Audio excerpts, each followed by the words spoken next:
আসসালামু আলাইকুম দর্শক, শুভেচ্ছা নিন। আপনাদের সবাইকে স্বাগত জানাচ্ছি আমি কনক সারোয়ার আজকের অনুষ্ঠানে।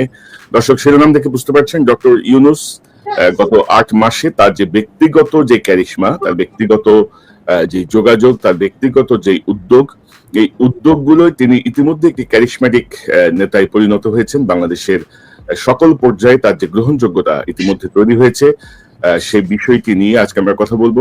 তো আপনাকে দিয়ে শুরু করতে চাই। ডক্টর ইউনূসের যে সাফল্যগুলো ইতিমধ্যে আমরা দেখছি, সে বিষয়টা নিয়ে আমার মনে হয় যে আপনি যদি একটু সূচনা করেন ভালো হয়। না, প্রথম বিষয়টা হচ্ছে যে প্রফেসর ইউনূস যে কি জিনিস, এটা তো বাংলাদেশকে বুঝতে দেয়নি গত 15-16 বছর হাসিনা। হ্যাঁ, কারণ হাসিনার মাথায় সবসময় ছিল এই সম্ভাবনাটা যে আমি আমার প্রতিপক্ষকে নিশ্চিহ্ন করে দেব, এবং প্রতিপক্ষ পলিটিক্যাল পার্টি থেকে তো অবশ্যই বিএনপি জামাতকে আমি নিশ্চিহ্ন করে দেব, এবং পলিটিক্যাল পার্টির বাইরে যে ন্যাশনাল ফিগার গুলো আমার প্রতিপক্ষ হতে পারে, আমাকে রিপ্লেস করতে পারে, মানুষের মনে আশা জাগাইতে পারে ভবিষ্যতের বাংলাদেশের নেতা হিসেবে, তাকেও আমি ক্র্যাশ করে দেবো। এর মধ্যে প্রফেসর ইউনূস ছিল, এবং প্রফেসর ইউনূসকে বাংলাদেশ কাজে লাগাতে পারেনি। টু টেল ইউ ফ্র্যাঙ্কলি, এটা একদমই পারেনি বাংলাদেশ কাজে লাগাতে। তাকে অন্য দেশ কাজে লাগাইছে, পৃথিবীর সব দেশ তাকে কাজে লাগাইছে, পৃথিবীর সব দেশে তার মেধা দক্ষতা এটা কাজে লাগছে, পৃথিবীর সব দেশে সে সেলিব্রেটেড। এইরকম ফিগার বাংলাদেশের ইতিহাসে আগামী 50-100 বছরে আসবে কিনা এটা আমার সন্দেহ আছে। মানে আমি অবশ্য ভবিষ্যৎ নিয়ে এত বড় ইয়ে করতে চাই না, কারণ আমরা ডেফিনেটলি আমরা প্রত্যাশা করি যে প্রফেসর ইউনূসের যোগ্যতাকেও ছাড়িয়ে যাক আমাদের আগামী প্রজন্ম। কিন্তু আমরা তো ধরেন জিয়াউর রহমানের পরে এত বড় কারিশম্যাটিক লিডার আমরা বাংলাদেশে পাইনি, আর নট ইভেন শেখ মুজিবও এই লেভেলের কারিশম্যাটিক লিডার ছিল। তো এই এই এই জায়গাটা এসে উনি কাজ করার সুযোগ পাইছেন অনেক বেশি বয়সে। আমাদের সবার মনেই একটা আশঙ্কা ছিল যে এই বয়সে উনি কেমন সময় দিতে পারবেন, কেমন পারফর্ম করবেন, ওনার সেই উদ্যমটা আছে কিনা, কিন্তু এটাকে উনি পিছনে ফেলে দিয়েছেন। উনি একেবারে তরুণদের মতোই একই গতিতে উনি দৌড়ে যাচ্ছেন, এবং মাত্র 8 মাস। আজকের ভিডিওতে আমি বলছি যে প্রফেসর ইউনূস যেদিন ঈদের মাঠে হাত যারা ছুঁইতে পারছে, তারা সবাই বলছে যে স্যার আর 5 বছর। কেন সবাই এরকম আহ্বান জানাচ্ছে, আকুতি জানাচ্ছে? কারণ এই একটা মানুষ অনেক দিন পর মানুষকে মানুষের মর্যাদা দিতে পারছে। হ্যাঁ, এটাই ইম্পর্টেন্ট। হ্যাঁ, এটাই ইম্পর্টেন্ট। এবং এই জায়গাটায় যে প্রফেসর ইউনূস যে স্ট্যান্ডার্ড সেট করে দিয়ে যাচ্ছে আমাদের ভবিষ্যৎ রাষ্ট্রনেতাদের জন্য, ভবিষ্যৎ শাসকের জন্য, এই স্ট্যান্ডার্ডটা অ্যাচিভ করতেই হবে, এবং এটা খুব ইম্পর্টেন্ট। স্যার যতদিনই থাকে, স্যার সামনে ডিসেম্বরে ইলেকশন দিয়ে চলে যান বা সামনের জুনে ইলেকশন দিয়ে চলে যান, হোয়াট এভার, যে যতদিনই থাকেন উনি যে স্ট্যান্ডার্ডটা সেট করে দিয়ে যাচ্ছেন, এটাই বাংলাদেশের শাসনের স্ট্যান্ডার্ড, এটাই বাংলাদেশের রাষ্ট্রনেতার স্ট্যান্ডার্ড হয়ে থাকবে। এবং এখানেই এই পুরনো রাজনীতিবিদদের আতঙ্ক, ভয় যে আমরা তো আসলে পারবো না এটা করতে, আমাদের এই মেধা, এই যোগ্যতা, এই ভিশন এটা তো নাই। সেই জন্যই যত কম ছোট করা যায় ওনার শাসনকালটাকে, এবং যত তাড়াতাড়ি ওনাকে ডিসক্রেডিট করে বের করে দেওয়া যায়, এই চেষ্টা হয়েছে। এবং এটা সম্ভব হবে না এই কারণেই যে বাংলাদেশের মানুষ প্রফেসর ইউনূসের পাশে দাঁড়িয়ে গেছে। হ্যাঁ, একটা বিশাল প্রাচীর হয়ে ওনার পাশে দাঁড়িয়ে গেছে। এবং উনি বিপ্লবের কেউ ছিলেন না, কিন্তু উনি বিপ্লবে পার্টিসিপেট করেননি। হ্যাঁ, উনি এমনকি বিপ্লবের সময় দেশেও ছিলেন না, কিন্তু উনি বিপ্লবের আইকন হয়ে উঠছে। এটা একটা অসাধারণ বিষয়। হ্যাঁ, আমি এটাকে তুলনা করতে চাই খোমেনির সাথে। খোমেনিও প্যারিসে ছিলেন ওই সময়, এবং প্যারিস থেকে দেশে ফিরে গেলেন। হ্যাঁ, তো সেই প্রত্যাবর্তনের পর খোমেনি যে ফিগার হয়ে উঠেছিলেন ইরানে, প্রফেসর ইউনূস ঠিক একই লেভেলের ফিগার হয়ে উঠেছেন। এবং আমি আশা করি যে দুইটা জিনিস ইয়ে আছে, সেটা হচ্ছে যে এক, যেখানে আমি মনে করি যে যেখানে আনকম্প্রোমাইজিং প্রফেসর ইউনূস, সেটা হচ্ছে শেখ হাসিনা এবং আওয়ামী লীগের বিচার, এবং 2 নাম্বার হচ্ছে যে ভারতের সামনে মাথা উঁচু করে দাঁড়ানো। এবং এই জিনিসটা আমরা চাই যে এটা প্রফেসর ইউনূস যেটা করেছেন, মিটিং এ যা বলেছেন, আমরা তো দেখেছি মোদির সাথে মিটিং এ কি বলেছেন। হ্যাঁ, এবং এই জিনিসটা অব্যাহত থাকলে বাংলাদেশের মানুষ ওনাকে আর কখনোই ছাড়তে চাইবে। তো দাদা, এই যে আমি তো আপনার কাছ থেকে একটু জানি যে সাম্প্রতিক সময়ে কিন্তু এই যে মার্কিন যুক্তরাষ্ট্রের যে ট্যারিফ শুল্ক, এটা কিন্তু আমার মনে হয় যে আমি নন টেকনিক্যাল পার্সন, কিন্তু এট এ গ্ল্যান্স আমার দেখে মনে হয়েছে যে এটা সমাধান করা খুব বেশি কঠিন কিছু না। অলরেডি তারা মিটিং করেছেন এবং সিদ্ধান্ত নিয়েছেন, বেশ কিছু ইফেক্টিভ সিদ্ধান্ত আমার মনে হয়। কারণ প্রেসিডেন্ট ট্রাম্প কিন্তু যেই দেশ যত শুল্ক নিচ্ছে তার 50% তাদের উপর ইম্পোজ করে দিচ্ছে। তো আমার মনে হয় যে এটা সমাধান করা বাংলাদেশের জন্য খুব কঠিন কিছু হবে না। তো সার্বিকভাবে আপনি চীন সফর, ইন্ডিয়ার প্রাইম মিনিস্টারের সঙ্গে বৈঠক এবং এই যে ট্যারিফ, এটা নিয়ে যদি একটু সংক্ষেপে যদি আপনার বিষয়টা বলেন, দর্শকদের জন্য একটু বুঝতে সুবিধা হবে যে আপনার। আমরা অনেকদিন আগে থেকেই বলে আসতেছি যে গ্লোবাল ইকোনমি সেন্টারটা শিফট হয়ে যাবে চায়নাতে, মানে আমাদের অঞ্চলে, এবং আমাদের প্রক্সিমিটির কারণে চায়নার এই গ্রোথ এবং এই গ্লোবাল ইকোনমির লিডারশিপের সুবিধা নিয়ে আমরা আমাদের অর্থনীতিকে নতুন করে গড়ে তুলতে পারি এবং আমরা চীনের সাথে সাথে আমাদের গ্রোথটাকে অ্যাডভান্স করতে পারি। সেজন্য চীনের সাথে আমাদের খুবই ভালো একটা সম্পর্ক, অর্থনৈতিক, রাজনৈতিক, বাণিজ্যিক সম্পর্ক, সামাজিক সম্পর্ক এবং পিপল টু পিপল যে সম্পর্ক, সেটাকে আমরা গড়ে তুলতে পারি। এবং সেই জন্য আমি বাংলাদেশের তরুণদেরকে আজ থেকেই বলি যে, যেমন ধরেন আমাদের আগের জেনারেশন যেটা ভুল করেছে আর কি, সেটা হচ্ছে ইংরেজি না জানা। ইংরেজি থেকে দূরে থাকার কারণে আমরা গ্লোবাল কমিউনিটির সাথে সেভাবে মিশতে পারিনি। এবং এখন যে সুযোগটা আসছে, আমাদের চাইনিজ জানতে হবে। মানে আমাদের না জানলেও চলবে চাইনিজ, কিন্তু আমাদের পরের যারা প্রজন্ম তাদেরকে চাইনিজ জানতে হবে, ম্যান্ডারিন জানতে হবে, ভালো চাইনিজ জানতে হবে, যদি আমাদের সত্যিকার অর্থেই এই ইকোনমিক গ্রোথের সাথে আমাদেরকে এক পার যেতে হয়। এটা হচ্ছে নাম্বার 1 ইস্যু। নাম্বার 2 ইস্যু হচ্ছে যে পৃথিবী আর আগের হিসাবে তো আর চলবে না। মানে ধরেন এই 70 দশকের আগের হিসাবে চলবে না। এখন গ্লোবাল ইকোনমি এবং পলিটিক্স এর সেন্টার অনেকগুলো জায়গায় হবে। আমেরিকার অর্থনৈতিক কর্তৃত্ব কমবে, কিন্তু স্টিল তার পলিটিক্যাল কর্তৃত্বটা থাকবে গ্লোবালি। আমাদের আমেরিকার সাথে একটা সম্পর্ক রাখতে হবে লং টার্মে, এবং সেটা কিভাবে রাখা যায় সেটা নিয়ে আমি একটা ভিডিও করেছি, যে কৃষিভিত্তিক যে সমস্ত রাজ্যগুলো আছে তার সাথে আমাদের বাণিজ্য বাড়ানো, এবং এটা যদি বাড়ে তাহলে আমাদের ট্যারিফ এমনিতেই কমবে। হ্যাঁ, আমি তখনও জানতাম না যে ট্যারিফ ইম্পোজ হচ্ছে। তো এটা যেদিন ট্যারিফ ইম্পোজ হলো তার 2 দিন আগে বোধহয় আমি করেছিলাম। তো আমাদের যদি আমদানি বাড়ে আমেরিকা থেকে, আমাদের ট্যারিফ, রেসিপ্রোকাল ট্যারিফ এমনিতেই কমে যাবে। এটা নাম্বার 1। আর নাম্বার 2 হচ্ছে যে, এটা মাঝে মাঝে বলি আর কি, যে আমার পেশার একটা গুরুত্বপূর্ণ অংশ হচ্ছে প্রবলেম সলভিং। মানে আমি যে কাজটা করি আর কি, সমস্যার সমাধান করা আর কি। সেই জন্য আমি আমার এপিসোড গুলোতে খুব অনেক প্রবলেমের খুবই মানে out of the box solution দিই। এবং এই ট্যারিফ বাড়ানোর ফলে আমাদের সামনে একটা ইউনিক অপরচুনিটি তৈরি হয়েছে। আমি এইখানে এটা বলতে চাচ্ছি না কারণ এই জন্য না যে চাই না সেটা না, আমি একটা এপিসোড করেছি কারণ এটা এক্সপ্লেইন করতে হবে যে আসলে কি করা যায় এবং কি করলে এই প্রবলেমটাকে আমি অপরচুনিটিতে শিফট করতে পারি। মানে বিজনেসে আমরা যা করি আর কি, যে প্রবলেম আমরা অ্যান্টিসিপেট করি আগে, এবং এই প্রবলেমটাকে কিভাবে আমি সুযোগ হিসেবে ব্যবহার করতে পারি, এটাই বিজনেসের মূল আর কি।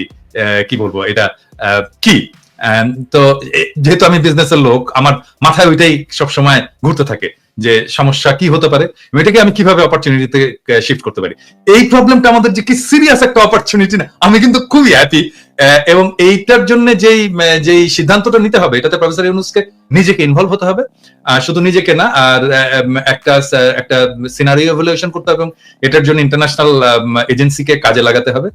যেমন ধরা যাক বিসিজি বা পিডব্লিউসি, এদেরকে ইনভলভ করতে হবে। করে আমরা যদি মোটামুটি 1-1.5 মাসের মধ্যে আমরা যদি সমস্ত অ্যানালাইসিস কমপ্লিট করে একটা ফার্ম ডিসাইসিভ ডিসিশন নিতে পারি, তাহলে বাংলাদেশের চেহারা পাল্টে যাবে, জাস্ট যদি এই ট্যারিফটা এরকম থাকে।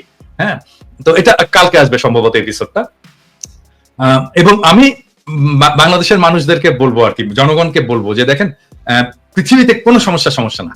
হ্যাঁ, যদি আমরা সিচুয়েশনটাকে খুব ভালোভাবে ইন্টেলেকচুয়ালি অ্যানালাইসিস করতে পারি এবং তার ভিত্তিতে আমি একটা অ্যাকশন নিতে পারি। এবং বাংলাদেশে এত ব্রাইট ছেলেরা আছে না ইয়াং জেনারেশনে, যে এদের সামনে কোনো সমস্যা হয়ে থাকবে না। হ্যাঁ, আমরা তো বুড়া হয়ে গেছি, ধরেন আমাদের চিন্তা হয়তো একটু পুরনো হবে, কিন্তু আমরা যদি একটু ধরে দিতে পারি যে কোন রাস্তায় যেতে হবে, হ্যাঁ, তাহলে দেখবেন যে আরো ইনোভেটিভ সলিউশন বের করে ফেলে দিতে পারবে আমাদের। তবে দাদা, আমি যারা মনে করি যে ধরেন আমরা ধরেন ইন্ডিয়া থেকে যে চাল, গম বা এই জাতীয় খাদ্যশস্য আমরা যে আমদানি করি, এগুলো ইন্ডিয়া থেকে বন্ধ করে আমাদের আমেরিকা কেন্দ্রিক হওয়া উচিত। তাহলে কোয়ালিটিও বাড়বে। মানে আমাদের ইন্ডিয়ান ডিপেন্ডেন্সি থেকে বের হয়ে আসাটা খুব জরুরি আমাদের জন্য। গত এই 54 বছরে ইন্ডিয়ার যেই আধিপত্য আমরা বাংলাদেশিদের উপর দেখছি আর কি সকল ক্ষেত্রে, তো আমার মনে হয় যে তার একটা জবাব দেওয়া উচিত। ইতিমধ্যে চিকিৎসা বন্ধ হয়ে কিন্তু অনেক বাসের কাউন্টার এখন কাপড়ের দোকান হয়ে গেছে, অনেক কাপড়ের দোকান বন্ধ হয়ে যাচ্ছে, অনেক খারাপ অবস্থা। আমার মনে হচ্ছে তাদেরকে একটা শিক্ষা দেওয়া খুব জরুরি, জেন্টাল ওয়েতে আর কি, যে দেখো মানে আমি যখন ভারতীয় পণ্য বয়কট আন্দোলন করছিলাম আর কি, হ্যাঁ, সেই সময় আপনারা সবাই সাপোর্ট করেছেন। মানে ওই সময় ওদের কথাবার্তা দেখলে না, গায়ে জ্বলুনি উঠতো আর কি। মানে ওদের ইয়েটা কি ছিল, সেটা হচ্ছে যে আমরা তো পয়সা দিয়ে কিনে আনি রে ভাই, সমস্ত পণ্য ইন্ডিয়ান পণ্য তো আমরা পয়সা দিয়ে কিনে আনি, ওরা তো দয়া করে আমাদেরকে দান করতেছে না। ওদের বিষয়টা হচ্ছে কি, ওদের চাওয়াটা কি, আমাদের শুধু কিনলে চলবে না, আমাদের কিনতে হবে এবং তারপর কৃতজ্ঞ থাকতে হবে, দাদা আমাদেরকে দিয়েছেন, আপনারা না দিলে তো আমরা মরে যেতাম দাদা, এইটুকু শোনে না, সেই জন্য ওদের গায়ে জ্বলুনি। এবং আমার শুনে এমন মেজাজ দাদা ওইদিন ওদের দেশের একটা চ্যানেলে আপনার করতেছে, ওই যে ওই পাগলার চ্যানেল, ওই যে মলম বিক্রেতার চ্যানেলে, ওরা উস্কাইতেছে যে কি হয়েছে, যে বাংলাদেশিরা এই যে আসে না, তো সমস্যা কি হয়েছে, আমাদের তো ওদেরকে আমাদের বন্ধ করতে হবে, বাংলাদেশে আসা, ওরা এই দেশে এসে চিকিৎসা নিয়ে যায়, এই সেই। পাশের থেকে আরেকটা আবার দৌড়ে আসছে, বুঝছেন, খাওয়া হাগা সব বন্ধ করে দেবেন নাকি আমাদের? আসতে বলছেন ওদের যে অবস্থা খারাপ। আমরা দাদা যদি খালি চীন পাকিস্তান এদিকে দুই দেশের সাথে যদি পাকিস্তানের চিকিৎসা ব্যবস্থাও অনেক ভালো, এবং চীন যেটা আমি যে এটা দেখলাম, এখানে আপনার ওদের একটা হসপিটালের একটা ফ্লোর ওরা বাংলাদেশের জন্য ছেড়ে দিতে চাইছে, এবং চীনের মানুষের যেই চিকিৎসার যে খরচ তার চাইতে তারা কম নিবে।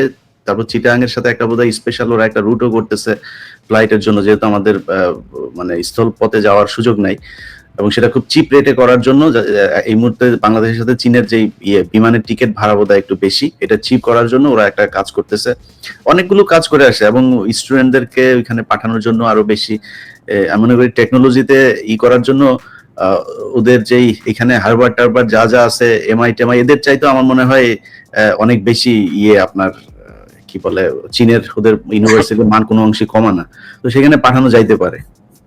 মানে ইলিয়াস ধরেন যে মানে ইন্ডিয়ান দাসত্বের চেয়ে আমি মনে করি যে চীনের সাথে বন্ধুত্ব বা আমেরিকার সাথে বন্ধুত্ব অনেক বেশি গুরুত্বপূর্ণ হবে বাংলাদেশের জন্য। এবং আমরা যে চিকিৎসার জায়গাটা যেহেতু তারা জোর করে, আমাদের চিকিৎসার যে অধিকার, এটা তো বিশ্বব্যাপী মানবাধিকারের অন্যতম একটা অংশ বিষয়, তাই না? সেটি যেহেতু তারা বন্ধ করেছে, কারণ একটা অ্যাটিটিউড করে একটা স্বৈরাচারী শাসককে রক্ষা করার নামে, মানে বিশ্বের সর্ববৃহৎ গণতন্ত্রের দাবিদার একটা দেশ, তো আমার মনে হয় যে আমাদের ওই চিকিৎসার জায়গাটায় আমরা চীনের দিকেই থাকি, পাকিস্তানের দিকে যাই প্রয়োজনে। আর আমাদের দেশে তামিম ইকবালের চিকিৎসার পরে আসলে চিকিৎসকদের প্রতি অন্যরকম আস্থা বেড়ে গেছে না কোন, মানে আমাদের তো কিছু চিকিৎসার প্রবলেম আছে, এটা আমাদেরকে স্বীকার করতে হবে, বিং এ ডক্টর, এটা আমি সবসময় আত্মসমালোচনা হিসেবেই দেখি। হ্যাঁ, কিন্তু বাংলাদেশের চিকিৎসা ব্যবস্থাকে ঢেলে সাজাতে বড় জোর খুব বেশি হলে, মানে বাংলাদেশের থেকে যাবে না তো কোথাও, বরং বাংলাদেশে আসবে চিকিৎসা করতে, এটা করতে হলে বড় জোর 10 বছর সময় লাগবে। মানে ধরেন আমি যদি দেশে যাই 10 বছর যদি কাজ করতে, সরকারে থাকতে হবে না, সরকারে থাকার দরকার নেই, সরকারের বাইরে থেকে যদি আমি 10 বছর কাজ করতে পারি না, বাংলাদেশের হেলথ সিস্টেম একদম পুরো পাল্টায় দেওয়া সম্ভব। হ্যাঁ, এবং বাংলাদেশের মানুষজন বাইরে থেকে চিকিৎসা করতে আসবে। সমস্যাটা কোথায় হয় আসলে, মানে আমি বলি, মানে বিং এ ডক্টর, আমি আসলে এই জায়গাটা ডাক্তারদেরকেও আমি বলবো এটাকে করার জন্য, এটাকে হৃদয়ের সাথে উপলব্ধি করার জন্য। হ্যাঁ, একজন মানুষ যখন চিকিৎসকের কাছে আসে, সে ভয়ানক অসহায় হয়ে আসে, এবং এই সময় সে চায় চিকিৎসক আমার কথা শুনবে। অনেক কথা আছে যেটা বলে, যেটা হয়তো আর শোনার দরকার নাই, আমার এজ এ ডক্টর আমার হয়তো শোনার দরকার নাই, প্রাসঙ্গিক না, কিন্তু সে কথা বলতে চায়, শোনাতে চায়। হ্যাঁ, এই কথাটা শুনতে হবে, সময় গেলেও শুনতে হবে। হ্যাঁ, এবং আমি প্র্যাকটিস করি না, কিন্তু আমি যদি প্র্যাকটিস করতাম তাহলে আমি কি করতাম, আমি পেশেন্টের সব কথা বলা শেষ হয়ে গেলেও আমি বলতাম, আর কোনো সমস্যা আছে, আর কিছু বলবেন, আর কিছু, হ্যাঁ, এইরকম করে আমি শুনে নিতাম একদম শেষ পর্যায়ে পর্যন্ত। এবং পেশেন্টের কথা যদি শোনা যেত সমস্ত, তাহলেই দেখতেন যে আমাদের রোগীরা স্যাটিসফাইড হয়ে যেত। এটা একটা বিষয়। আর 2 নাম্বার হচ্ছে যে আমাদের হেলথের মধ্যে কিছু মাফিয়া ঢুকেছে। হ্যাঁ, মাফিয়া এটা সব ব্যাপারে, যেমন হসপিটাল মাফিয়া হয়েছে, তারপরে ফার্মাসিউটিক্যালস এ মাফিয়া হয়েছে, হেলথ ইকুইপমেন্টস এ মাফিয়া হয়েছে। আমি একটা এক্সাম্পল দিই আপনাদেরকে। ধরেন বাংলাদেশে আপনি একটা পেসমেকার বসাবেন আপনার বুকে, আপনি পেসমেকার বাংলাদেশে তো হয় না, এটা কিনে আনতে হবে, বাইরে থেকে ইম্পোর্ট করতে হয়। তো আপনার বুকে যে পেসমেকারটা বসানো হবে, আপনি ধরে নিতে পারেন যে 90% ক্ষেত্রে ওই পেসমেকারটার যা দাম, আমি এখন জানি না কত দাম, ধরেন এটার দাম ধরেন 3 থেকে 4 লক্ষ টাকা। এই 4 লক্ষ টাকা যদি দাম হয়, তাহলে ডাক্তার সাহেব ওইখান থেকে 70 থেকে 80 হাজার টাকা কমিশন পাবে। হ্যাঁ, আমার সাথে চ্যালেঞ্জ করতে এসেন না ডাক্তার সাহেবেরা এবং ডিভাইস কোম্পানিরা, চ্যালেঞ্জ করতে এসেন না, আমি একেবারে খাইয়া দিব কিন্তু। হ্যাঁ, তো তাহলে এই যে 70 হাজার টাকা গেল, এই টাকাটা তো পেশেন্টের পকেট থেকে গেল। এবং এটা তো ডাক্তারের দরকার ছিল না, কারণ ডাক্তার তো ডিভাইসের মালিক না, ডিভাইসের মালিক তো ডিভাইস কোম্পানি, ডিভাইসের একটা দাম আছে, তৈরি হয়েছে, এবং এই দামটা আমি পেশেন্টের পকেট থেকে বের করে আমি ডাক্তারকে দিয়ে দিলাম। এবং এই জন্যই বাংলাদেশের চিকিৎসা খরচটা স্কাই রকেট হয়ে গেছে।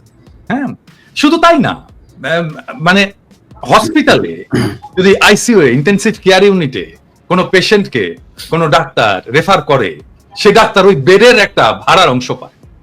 হ্যাঁ, সেই জন্য ইন্টেনসিভ কেয়ার ইউনিটে যখন পেশেন্ট থাকে বিশাল একটা বিলের বোঝা তার কাঁধে চাপে। তো এই যে হেলথ মাফিয়া যেভাবে ধরেছে বাংলাদেশের হেলথ সেক্টর, এইটা থেকে মুক্ত করার জন্য একটা খুব স্ট্রং অ্যাক্টিভিজম দরকার, স্ট্রং পার্সোনালিটি দরকার, যাকে আসলে খাইয়ে দিতে পারবে না এই মাফিয়া ইন্ডাস্ট্রি। হ্যাঁ, দেশে আমি ফিরে গেলে আর কি, হ্যাঁ, মানে আমার সামনে এসে হয়তো মাস্তানি করতে পারবে না আর কি, আই বিলিভ যে এই মাফিয়া গ্রুপ।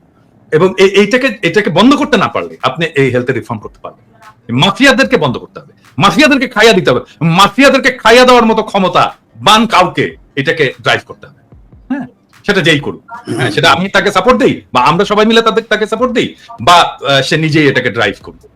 দাদা, আরেকটা বিষয় আমি জাস্ট আপনার সঙ্গে যোগ করি, ধরেন মেডিকেল রিপ্রেজেন্টেটিভ মানে যে পরিমাণ ঘুষ দেয় ডাক্তারদেরকে, গাড়ি বাড়ি থেকে শুরু করে মানে চেম্বার সাজাই দেওয়া পর্যন্ত, এবং ভালো ওষুধ কিন্তু বাংলাদেশে তৈরি হয়, খুবই ভালো মানের ওষুধ, আন্তর্জাতিক মানের ওষুধ কিন্তু বাংলাদেশ ম্যানুফ্যাকচার করে, কিন্তু এমাজা যে ডাক্তারকে ঘুষ দিয়ে মানে তার কোম্পানির ওষুধ লিখতে বাধ্য করে, মানে এই যে অনৈতিক যে কাজগুলো, আমার তো মনে হয় যে খুব রিসেন্ট যদি ধরেন এই কমিশন বাণিজ্য আর এমআরদের এই অ্যাক্টিভিটি বন্ধ করা যায়, চিকিৎসা ব্যবস্থায় ধরেন 50% একটা ডেভেলপমেন্ট আমরা দেখতে পাবো। এটা হচ্ছে কি, এটা সামগ্রিক মেধাহীনতার বিষয়। মানে আমিও তো এখানে ফার্মাসিউটিক্যাল কোম্পানিতে কাজ করি, তাই না? মানে আমাদেরকেও ডাক্তারদের কাছে যেতে হয়, আমাদেরও রিপ্রেজেন্টেটিভরা ডাক্তারদের কাছে যায়, এবং এখানে যে ধরনের রুলস এবং রেগুলেশন আছে, মানে অনেক ডাক্তার ধরেন আমার সাথে মিট করলেন, হ্যাঁ, কথা বলবেন, বা বললেন যে তোমার সাথে এই টাইমে আমি মিট করি, আমাকে অফিস থেকে রেঞ্জ দেওয়া আছে, আমি ঠিক কত টাকা খরচা করতে পারবো ওনাকে চা কফি খাওয়ানোর জন্য, হ্যাঁ, বা আমি ওনাকে কি গিফট দিতে পারবো, এটা টাকায় অঙ্কে ইয়ে করা আছে, এবং আমাকে এটা এসে ডিক্লেয়ার করতে হয় যে আমি এটা দিয়েছি ওনাকে, আমি ওনাকে এই রেস্টুরেন্টে খাইয়েছি, এই যে এত বিল, এবং এটার দাম জানেন, আমি বলি দুজনকেই বলি আর কি, মানে এটা লাঞ্চ যদি করাতে হয় তাহলে এটা 18 ইউরোর বেশি না। 18 ইউরোতে লাঞ্চ হয় কোনো ইউরোপে? হয় না তো, ভালো লাঞ্চ তো হয় না, তাই না? মানে আদতে আসলে আমরা কিছু করতে পারি না। আমরা এই দেশের ডাক্তারদেরকে গিফট, স্যাম্পল, এইটা সেটা এগুলো আমরা দিতেই পারি। আমাদেরকে করতে হয়, আমাদের ইন্টেলেকচুয়াল কাজ করতে হয়, আমাদের রিসার্চ করতে হয়, রিসার্চ ডেটা দেখাইতে হয়, এটা দেখায় কনভিন্স করতে হয়। হ্যাঁ, অন্য কিছু করার এখানে সুযোগ নাই। ওই সিস্টেমটা বাংলাদেশে ইমপ্লিমেন্ট করা সম্ভব, এবং যেহেতু এটা করতে পারছে না বাংলাদেশে ফার্মাসিউটিক্যাল কোম্পানিগুলো, সেই জন্য তারা ডাক্তারকে যে টাকা দেয়, মাসোহারা দেয়, মানে মাসে মাসে খাম দেয়। হ্যাঁ, এরকম এটা কিরকম জানেন, মানে এটা বলি না, এটা যারা শুরু করেছে, যারা এটা ইয়ে করেছে, এইরকম একটা কোম্পানির একজন সেলস ম্যানেজার আমার কোম্পানিতে চাকরি শুরু করলো আর কি। হ্যাঁ, তো আমি তাকে জিজ্ঞেস করলাম যে এই যে আপনারা যে টাকা পয়সা দিতেন এটা কিভাবে, তো খুব লজ্জা পাচ্ছে যে স্যার এইটা আর বললেন না স্যার, এটা যে কিভাবে করতাম, অনেক পায়াস ডাক্তার ছিলেন, টাকাটা নিতে চাইতেন না। তখন আমরা একটা টেকনিক করতাম। কি টেকনিকটা হচ্ছে আমি যে বলতাম, ডাক্তার সাহেব এটা তো আপনার কাছে আসতোই, ডায়াগনস্টিকেরও কিন্তু একই জিনিস, ডায়াগনস্টিক যে টেস্ট হয় সেটারও একই জিনিস, ডাক্তার সাহেব এটা তো আপনার কাছে আসতোই, হ্যাঁ, এটা আমার কাছে এসছে থাকবে, হ্যাঁ, এটা কাজ করি ডাক্তার সাহেব, আপনি একটা এতিমখানায় দিয়ে দেন, আপনার হয়ে আমরা দিয়ে আসবো। হ্যাঁ, তো এরকম 3-4 মাস চলতো আর কি। ডাক্তার সাহেব এতিমখানায় দিয়েছে এই যে রশি, ডাক্তার সাহেব এতিমখানায় দিয়েছে এই যে রশি, ডাক্তার সাহেব এতিমখানায় দিয়েছে এই যে রশি, ওনারা খুব খুশি। চতুর্থ মাসে এসে বলতো, ডাক্তার সাহেব আপনি দিয়ে দিন, এই যে রাখেন। বুঝতে পারছেন, মানে এই যে শিফট, এই যে আস্তে আস্তে আস্তে আস্তে আস্তে আস্তে তাকে সেন্সিটাইজ করে শিফট করে তাকে করাপ্ট করে ফেলা, এই করাপ্ট প্র্যাকটিসের মধ্যে ঢুকিয়ে ফেলা, এটা করেছে বাংলাদেশের ইন্ডাস্ট্রি, এই হেলথ ইন্ডাস্ট্রি। এবং আপনি তো দাদা ওইটা তো জানেন না, এখন চিকিৎসকদের প্রেসক্রিপশন ছাপাই দেয় এমআর মানে ওষুধ কোম্পানিগুলা, এবং যেটা নিচে এরকম একটা কার্বন পেপার থাকে, কি প্রেসক্রিপশন লেখা হচ্ছে ওইটা শেষ হওয়ার পরে জমা দিতে হয়।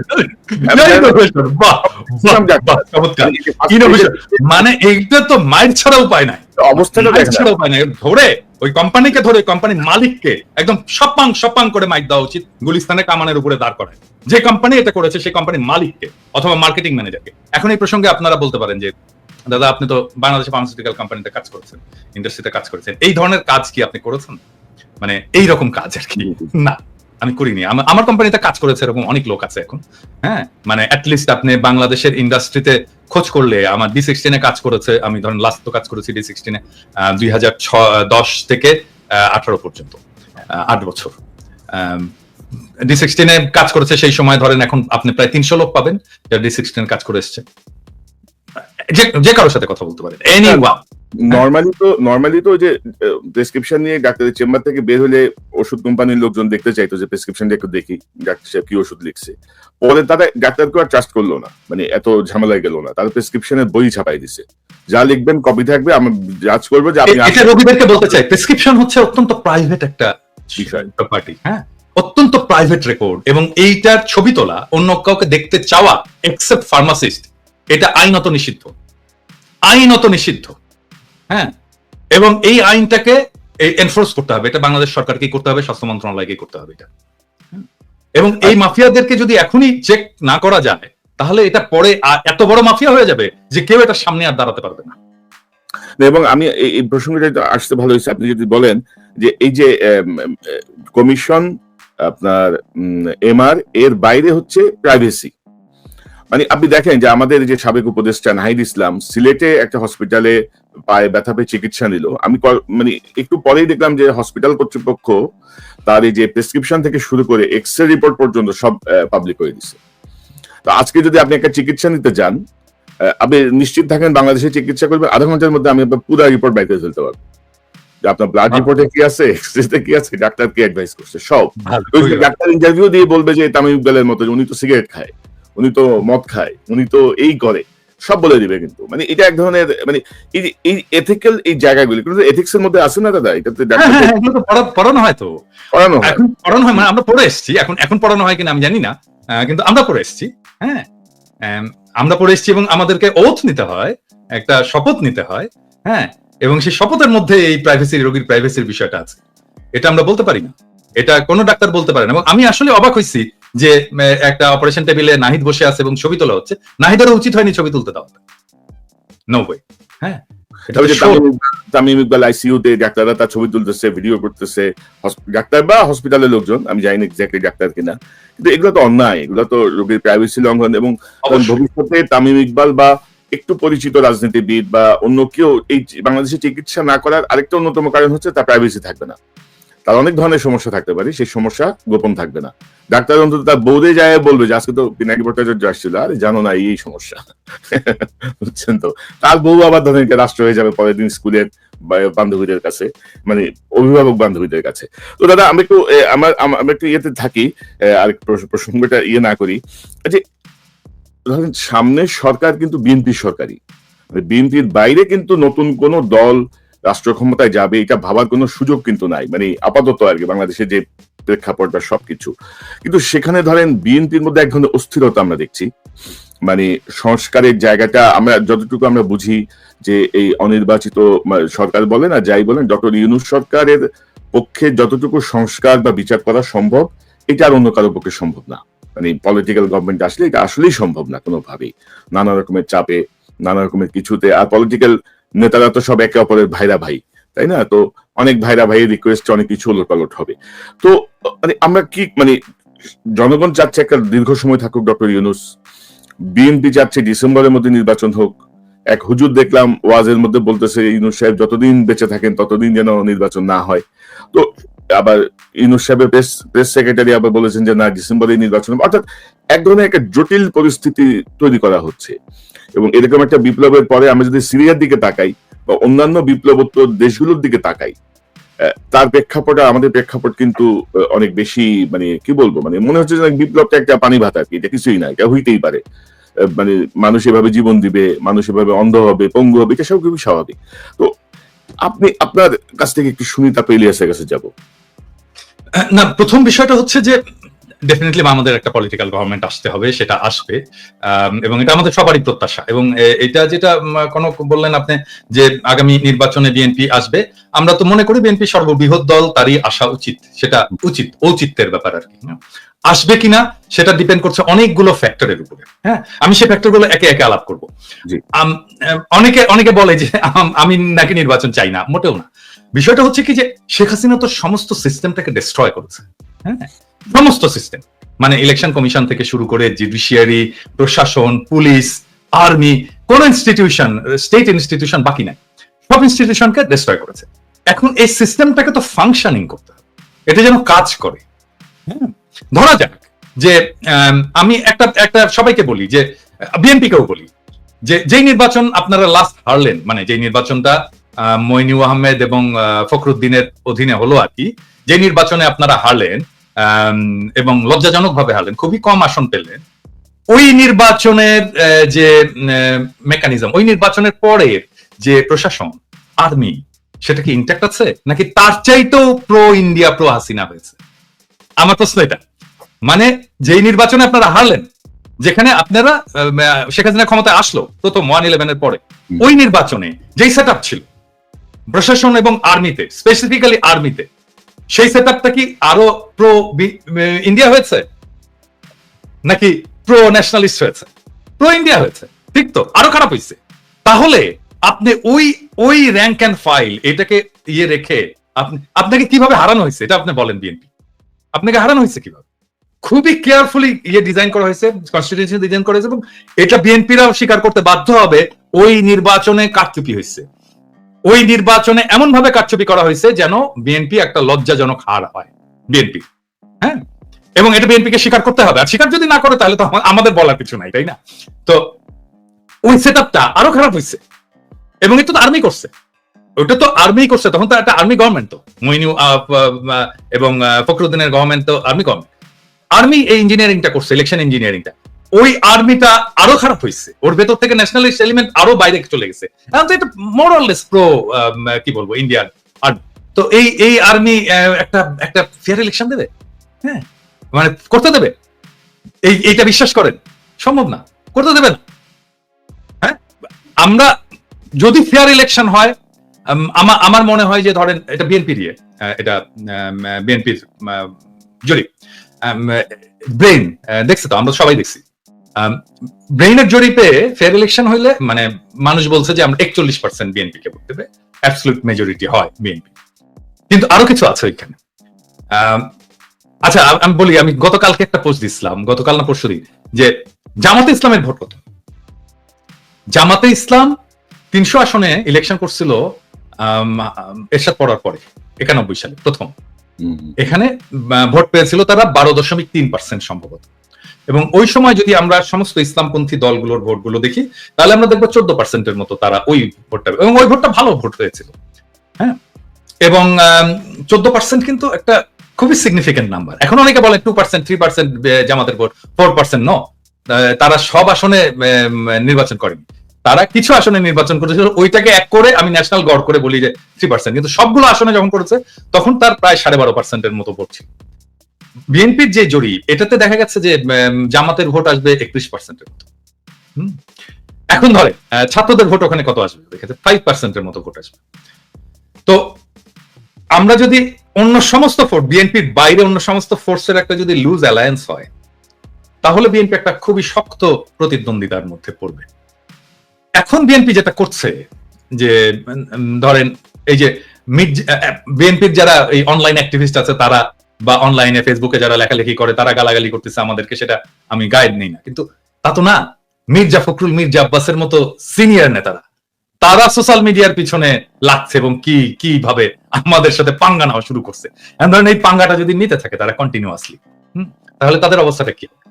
ধরেন সোশ্যাল মিডিয়ায় যারা কাজ করে, হ্যাঁ, যারা কাজ করছে, যারা সোশ্যাল মিডিয়া একটা ইনফ্লুয়েন্স রাখতে পারে, ছোট হোক বড় হোক, অল্প হোক বেশি হোক কম হোক, একটা তো ইনফ্লুয়েন্স আছে, তো যারা রাখতে পারে, তারা যদি পুরোটা, মানে ধরা যাক, আমি এখানে ছাড়াই বলতেছি, কনক, আপনি, আমি, ইলিয়াস, আমরা তো কেউ অ্যান্টি বিএনপি না, আমরা তো জিয়াউর রহমান, প্রো জিয়াউর রহমান, মানে জিয়াউর রহমানকে আমাদের পলিটিক্যাল আইকন মানি, তাই না?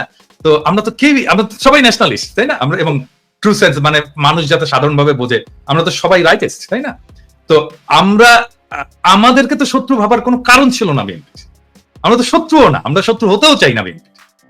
বিএনপি তো আসলে আমাদের পিছনে লাগছে, হ্যাঁ, আমাদেরকে শত্রু বলা শুরু করছে। এবং কিভাবে দেখেন, আওয়ামী লীগের কোন সিনিয়র নেতা কোনোদিন আমাদের নাম ধরে কোনোদিন কিছু করেনি। আমাদের নামে মামলা দিচ্ছে, আমাদেরকে দেশ ছাড়া করছে, কিন্তু নাম ধরে এরকম করে কিন্তু আক্রমণ করে, ওনারা নাম ধরে আক্রমণ করা শুরু করছে না। হ্যাঁ, এবং এটা তো আমাদের পেছনে লেলায় দাও, আমরা তো পার্সন, ব্যক্তি। এবং ধরেন মির্জা ফখরুল যখন বলে কুতুব দাঁড়ায় গেছে সোশ্যাল মিডিয়ায় কিছু কুতুব, ওনারা কোথায় নিয়ে যেতে চান দেশকে আমরা জানি না। ওনারা জানবেন না কেন? উনি জানবেন না কেন? আমরা জানি না মানে আমরা কোথায় নিয়ে যেতে দেশকে? আমি বলছি সবসময়, আমরা বাংলাদেশে ভারতীয় আধিপত্যবাদ চাই না, আমরা বাংলাদেশে আওয়ামী পুনর্বাসন চাই না, আমরা বাংলাদেশে একটা সাম্যের সমাজ চাই, একটা ইনসাফের রাষ্ট্র চাই। চারটা সিম্পল জিনিস মির্জা ফখরুল ভাই, আপনি জানেন না কেন? আপনারাই বাধা হয়ে দাঁড়ায় আছেন আমাদের সামনে, আমাদের স্বপ্নের সামনে, মানুষের স্বপ্নের সামনে। এবং আপনারা জানতে হবে আমরা এটা চাই। এবং আমরা আমাদের মনে করার কারণ আছে, আমাদের মনে করার ক্রেডিবল কারণ আছে যে আপনারা আওয়ামী লীগকে পুনর্বাসিত করতে চান। কেন চান সেই প্রসঙ্গে আসবো যদি আলোচনার সুযোগ থাকে। 2 নাম্বার, আপনারা ভারতের সাথে একটা নেগোসিয়েশন করেছেন, এটা আমাদের মনে করার ক্রেডিবল কারণ আছে। হ্যাঁ, এই জিনিসগুলোকে ক্লিয়ার করতে হবে আপনাদের কাছে। আপনারা যে আলাপ করেন, আপনারা সবার সাথে আলাপ করেন, অমুক রাজনৈতিক দলের সাথে আলাপ করেন, তমুক রাজনৈতিক দলের সাথে, সুশীল সমাজের সাথে আলাপ করেন, কেন আমাদের সাথে আলাপ করতে পারেন না? কেন পিনাকি ইলিয়াস কনক সারোয়ারের সাথে কথা বলতে পারেন না? আপনারা মিটিং করতে পারেন না? করার দরকার আছে না? মানে আমরা পিপলস ভয়েস রিপ্রেজেন্ট করি না? আমাদের সাথে কথা বলেন না কেন? মানে আপনারা 31 দফা দিলেন, ধরেন 31 দফা দিলেন, 31 দফা তো এটা আপনার দলের দফা। তো আমরা তো সেই সময় তো আপনাদের সাথে এলাই ছিলাম, আমরা তো একসাথে লড়াই করতেছি, আন্দোলন করতেছি, আমাদেরকে দেখাইছেন। আমিও তো ডাক্তার, আমাকে তো দেখাইতে পারতেন যে ভাই 31 দফায় যে চিকিৎসা সংক্রান্ত যে জিনিসটা আছে, দাদা একটু দেখেন তো এটা ঠিক আছে কিনা। হ্যাঁ, দেখাতে পারতেন তো, তাইলে তো আমাদের পার্টিসিপেশন থাকতো, আমরা ওন করতাম আপনার 31 দফাকে। কনক স্যার আপনি ওন করতেন, ইলিয়াস তুমি ওন করতা, তো আমাদেরকে ওন করার সুযোগ দিলেন না। আমি একই জিনিস বলবো আমি জামাতকেও, মানে তারা ইন্ডিভিজুয়ালি ফোন করে। এখন আমি শিওর যে জামাতের আমি তো খুবই মাইডিয়ার লোক, সবাইকে ফোন টোন করে, আমাকে ফোন করে, কিন্তু এটা তো ফোন করে উনি বলেন কি আপনার শরীর কেমন আছে দাদা, বাড়ির সবাই ভালো আছে। আমি তো শফিক ভাইয়ের কাছ থেকে শুনতে চাই না, আমি শুনতে চাই পলিটিক্স, রিয়েল পলিটিক্স শুনতে চাই। হ্যাঁ, ব্যক্তিগত সম্পর্ক আপনার সাথে থাকবে, মানে আমরা যখন রাজনীতি থেকে বিদায় নেবো, অ্যাক্টিভিজম থেকে বিদায় নেবো, তখনও থাকবে আপনাদের সাথে, সেটা অসুবিধা নেই।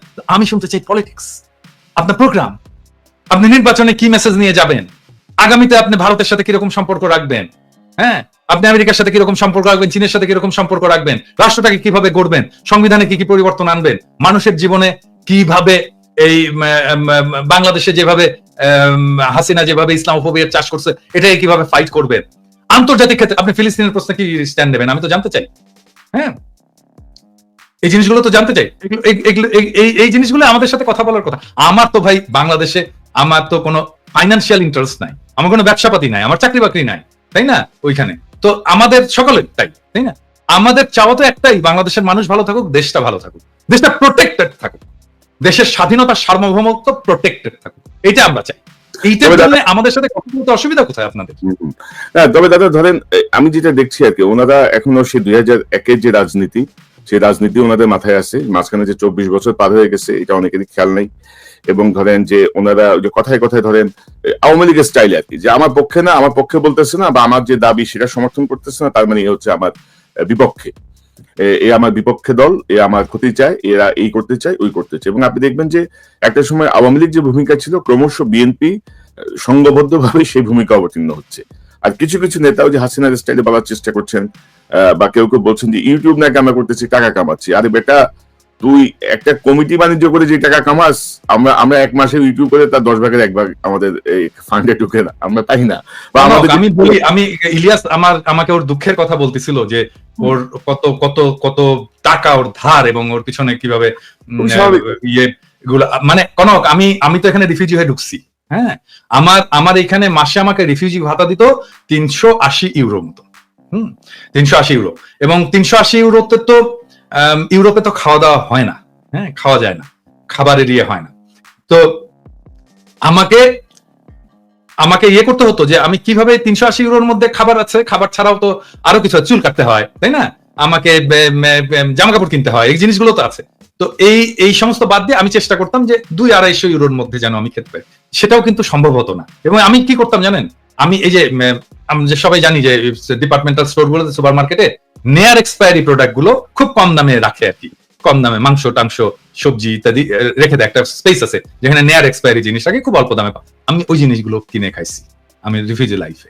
হ্যাঁ, কেউ কোনোদিন জিজ্ঞেস করেনি যে আপনি কিভাবে আছেন, আপনি কিভাবে চলে, আপনি কিভাবে পান, আপনার আপনার আপনার সব- আপনি আপনি আপনি আপনার খাওয়া দাওয়া কিভাবে, আপনি কি খাইছেন আজকে? না, তখন তো দাদা ওনাদের ইনকামটা ছিল না। এখন যে ইনকামটা হয়েছে, যে বলেছেন যে আপনাদের প্রয়োজন হলে চাঁদা তুলে আপনাদেরকে দিবেন, এটা তো ছিল না তখন ওনাদের। আমাদেরকে চাঁদা তোলার যদি ওনার সামর্থ্য থাকে, চাঁদা তুলে উনি শহীদ পরিবারগুলোকে দিক, এখনো তো দিতে হয় আমাকে দিতে হয়। আমি তো কয়েকটা শহীদ পরিবারের দায়িত্ব আসলে নিচ্ছি। কোন চাঁদাটা আমি বুঝতে পারিনি, এটা কি এমনিতেই মানে মানুষের কাছে চেয়ে, নাকি যে চাঁদা নিয়ে মানুষ এখন কথা বলছে বিভিন্ন টেম্পো স্ট্যান্ড কিমি বলে, এগুলোর ওই চাঁদা কিনা, এটা আমাদের জানা না, উনি তো মির্জা আব্বাস তো প্রথম থেকে চাঁদাবাজ। উনার যে সম্পদ, আজকে তো ভিডিও করছে, আমি জানি না দেখছো কিনা, হ্যাঁ। উনার যে হিস্ট্রি, ওনাকে দেখাতে হবে উনি কিভাবে ব্যাংকের মালিক হইছেন। এই জন্য না যে উনি আমাদের বিরুদ্ধে বলছেন, নো, এটা প্রত্যেককেই দেখাতে হবে। মানে নির্বাচন আসুক, প্রত্যেকে নির্বাচনের যারা prominent candidate, respective of Jamaat, BNP, যে দলই হোক না কেন, সেই দলের, এমনকি এনসিপি, ছাত্রদের দল, প্রত্যেককে দেখাতে হবে যে তুমি যে নির্বাচনের খরচটা করছো, তোমার যে সম্পদ, এই সম্পদের উৎসটা কোথায়, এটা দেখাতে হবে। ইলিয়াস, আপনার কাছে শুনি। আর দাদা, আপনি তো আপনার কথা বললেন, আমার বিষয়, আমরা তো ইলিয়াস আর আমি তো কাছাকাছি একই শহরে পাশাপাশি থাকি, মানে স্ট্রাগলটা কিভাবে হয়েছে, কাউকে কখনো কি পাশে পাইছি আমরা? এখন যত বড় বড় মসমস কথা Okay. বলতেছি, নো ওয়ান, কিভাবে No আমরা collaborate করছি, কিভাবে আমরা মানে এত কিছুর পদ্ধতি কাজ করে যাচ্ছি, মানে সেই জায়গাটায় ধন্যবাদ না দিয়ে মুখে মুখে বলছে, আহা উহু বলছে, আহা উহু কিন্তু বলছে। এই যে, হ্যাঁ, এটার কোনো সাপোর্ট তো নাই। তখন- আর এখন তো তারা মোটামুটি হুমকির মধ্যে রাখছে আর কি, মানে তারা আমাদেরকে খায় ফেলাবে। তো তারা খায় এবং ফেলাবে। এবং এবং সেই সময় বুঝছেন, মানে সেই সময় যদি কেউ দাওয়াত টাওয়াত দিত না, আমি কিন্তু হ্যাংলার মতো খাইতে যেতাম, কারণ ওই যে একবেলা খাবারের খরচ আমার কমবে। হ্যাঁ, অনেকের ইয়েতে যেতাম, যে যেই খাবারের দাওয়াত দিত আমি যেতাম, যে খাইতাম। আর দাদা, আমি তো মানে ইলিয়াস যে খুব ভালোভাবে জানে, আমি তো আমেরিকা যে আসতেছি, আমি এসে ইলিয়াসের এখানে উঠছি। মানে ইলিয়াস আমার 3 মাস আগে মাত্র আসছে, মাত্র $1000 পকেটে নিয়ে আমি এই বিদেশে চলে আসছি, কারণ আমার যা জমাজাতি যা ছিল সব তো আমার মামলা মোকদ্দমা সবকিছু পিছনে গেছে। এবং আমার এই 9 বছরে আমেরিকার লাইফে আমার এখন পর্যন্ত যে লোন, মানে এগুলো কিভাবে শোধ করবো, এগুলো মাঝে মাঝে যখন চিন্তা করি আমি খুব অস্থির হয়ে উঠি। আচ্ছা, যাই হোক, এগুলা ব্যক্তিগত বিষয়, এগুলো না বলি। ইলিয়াস, আপনি কিভাবে দেখছেন এই যে ধরেন, আমি যেটা বলছিলাম যে রাজনীতিবিদরা এখনো মনে করছে 2001 সালের তারা আছে, নতুন যে 7 কোটি ভোটার, এই বিষয়টা তাদের মাথায় আদৌ কাজ করছে কিনা, এইরকম একটা বিপ্লব তারা বুঝতে পারছে কিনা যে নতুন প্রজন্ম আসলে কি চায়, সেই জায়গাটায় ধরেন আমরা ডক্টর ইউনূসকে সমর্থন করছি, কারণ তিনি যেন একটু সংস্কারটা করে দিয়ে যান, হাসিনার বিচারটা করে দিয়ে যান। সেই জায়গাটায় আপনার পর্যবেক্ষণটা, আপনার বক্তব্যটা একটু শুনি আমরা। ইলিয়াস, আনমিউট করেন। আমার অ্যালার্জিতে খুব সমস্যা হচ্ছে, খুব শর্টে বলে শেষ করি। সেটা হচ্ছে যে ধরেন, আমি কথাগুলি কখনো বলি নাই, আজকে যেহেতু 3 জন আছে, তো 3 জনকে নিয়েই কথাগুলো বলি। ধরেন, পিনাকিদা যে কথাটা বললো যে আমরা বিএনপির শত্রু না, আমরা জিয়াউর রহমানের যে আদর্শ, সে আদর্শকে আমরা পছন্দ করি এবং সেই অনুযায়ী বাংলাদেশের রাজনীতি পরিচালিত হোক, সেটা আমরা চাই। খালেদা জিয়া দেশ চালিয়ে, তারেক রহমান তো দেশ চালান নাই কোনোদিন, যেহেতু খালেদা জিয়ার দেশ চালানো আমরা দেখেছি। খালেদা জিয়ার যেই পদ্ধতি, খালেদা জিয়া এই দেশকে নিয়ে, ভারতের ব্যাপারে তার যেই চিন্তা চেতনা পলিসি ছিল, সেটাকে আমরা একদম 100% আমরা সাপোর্ট করি।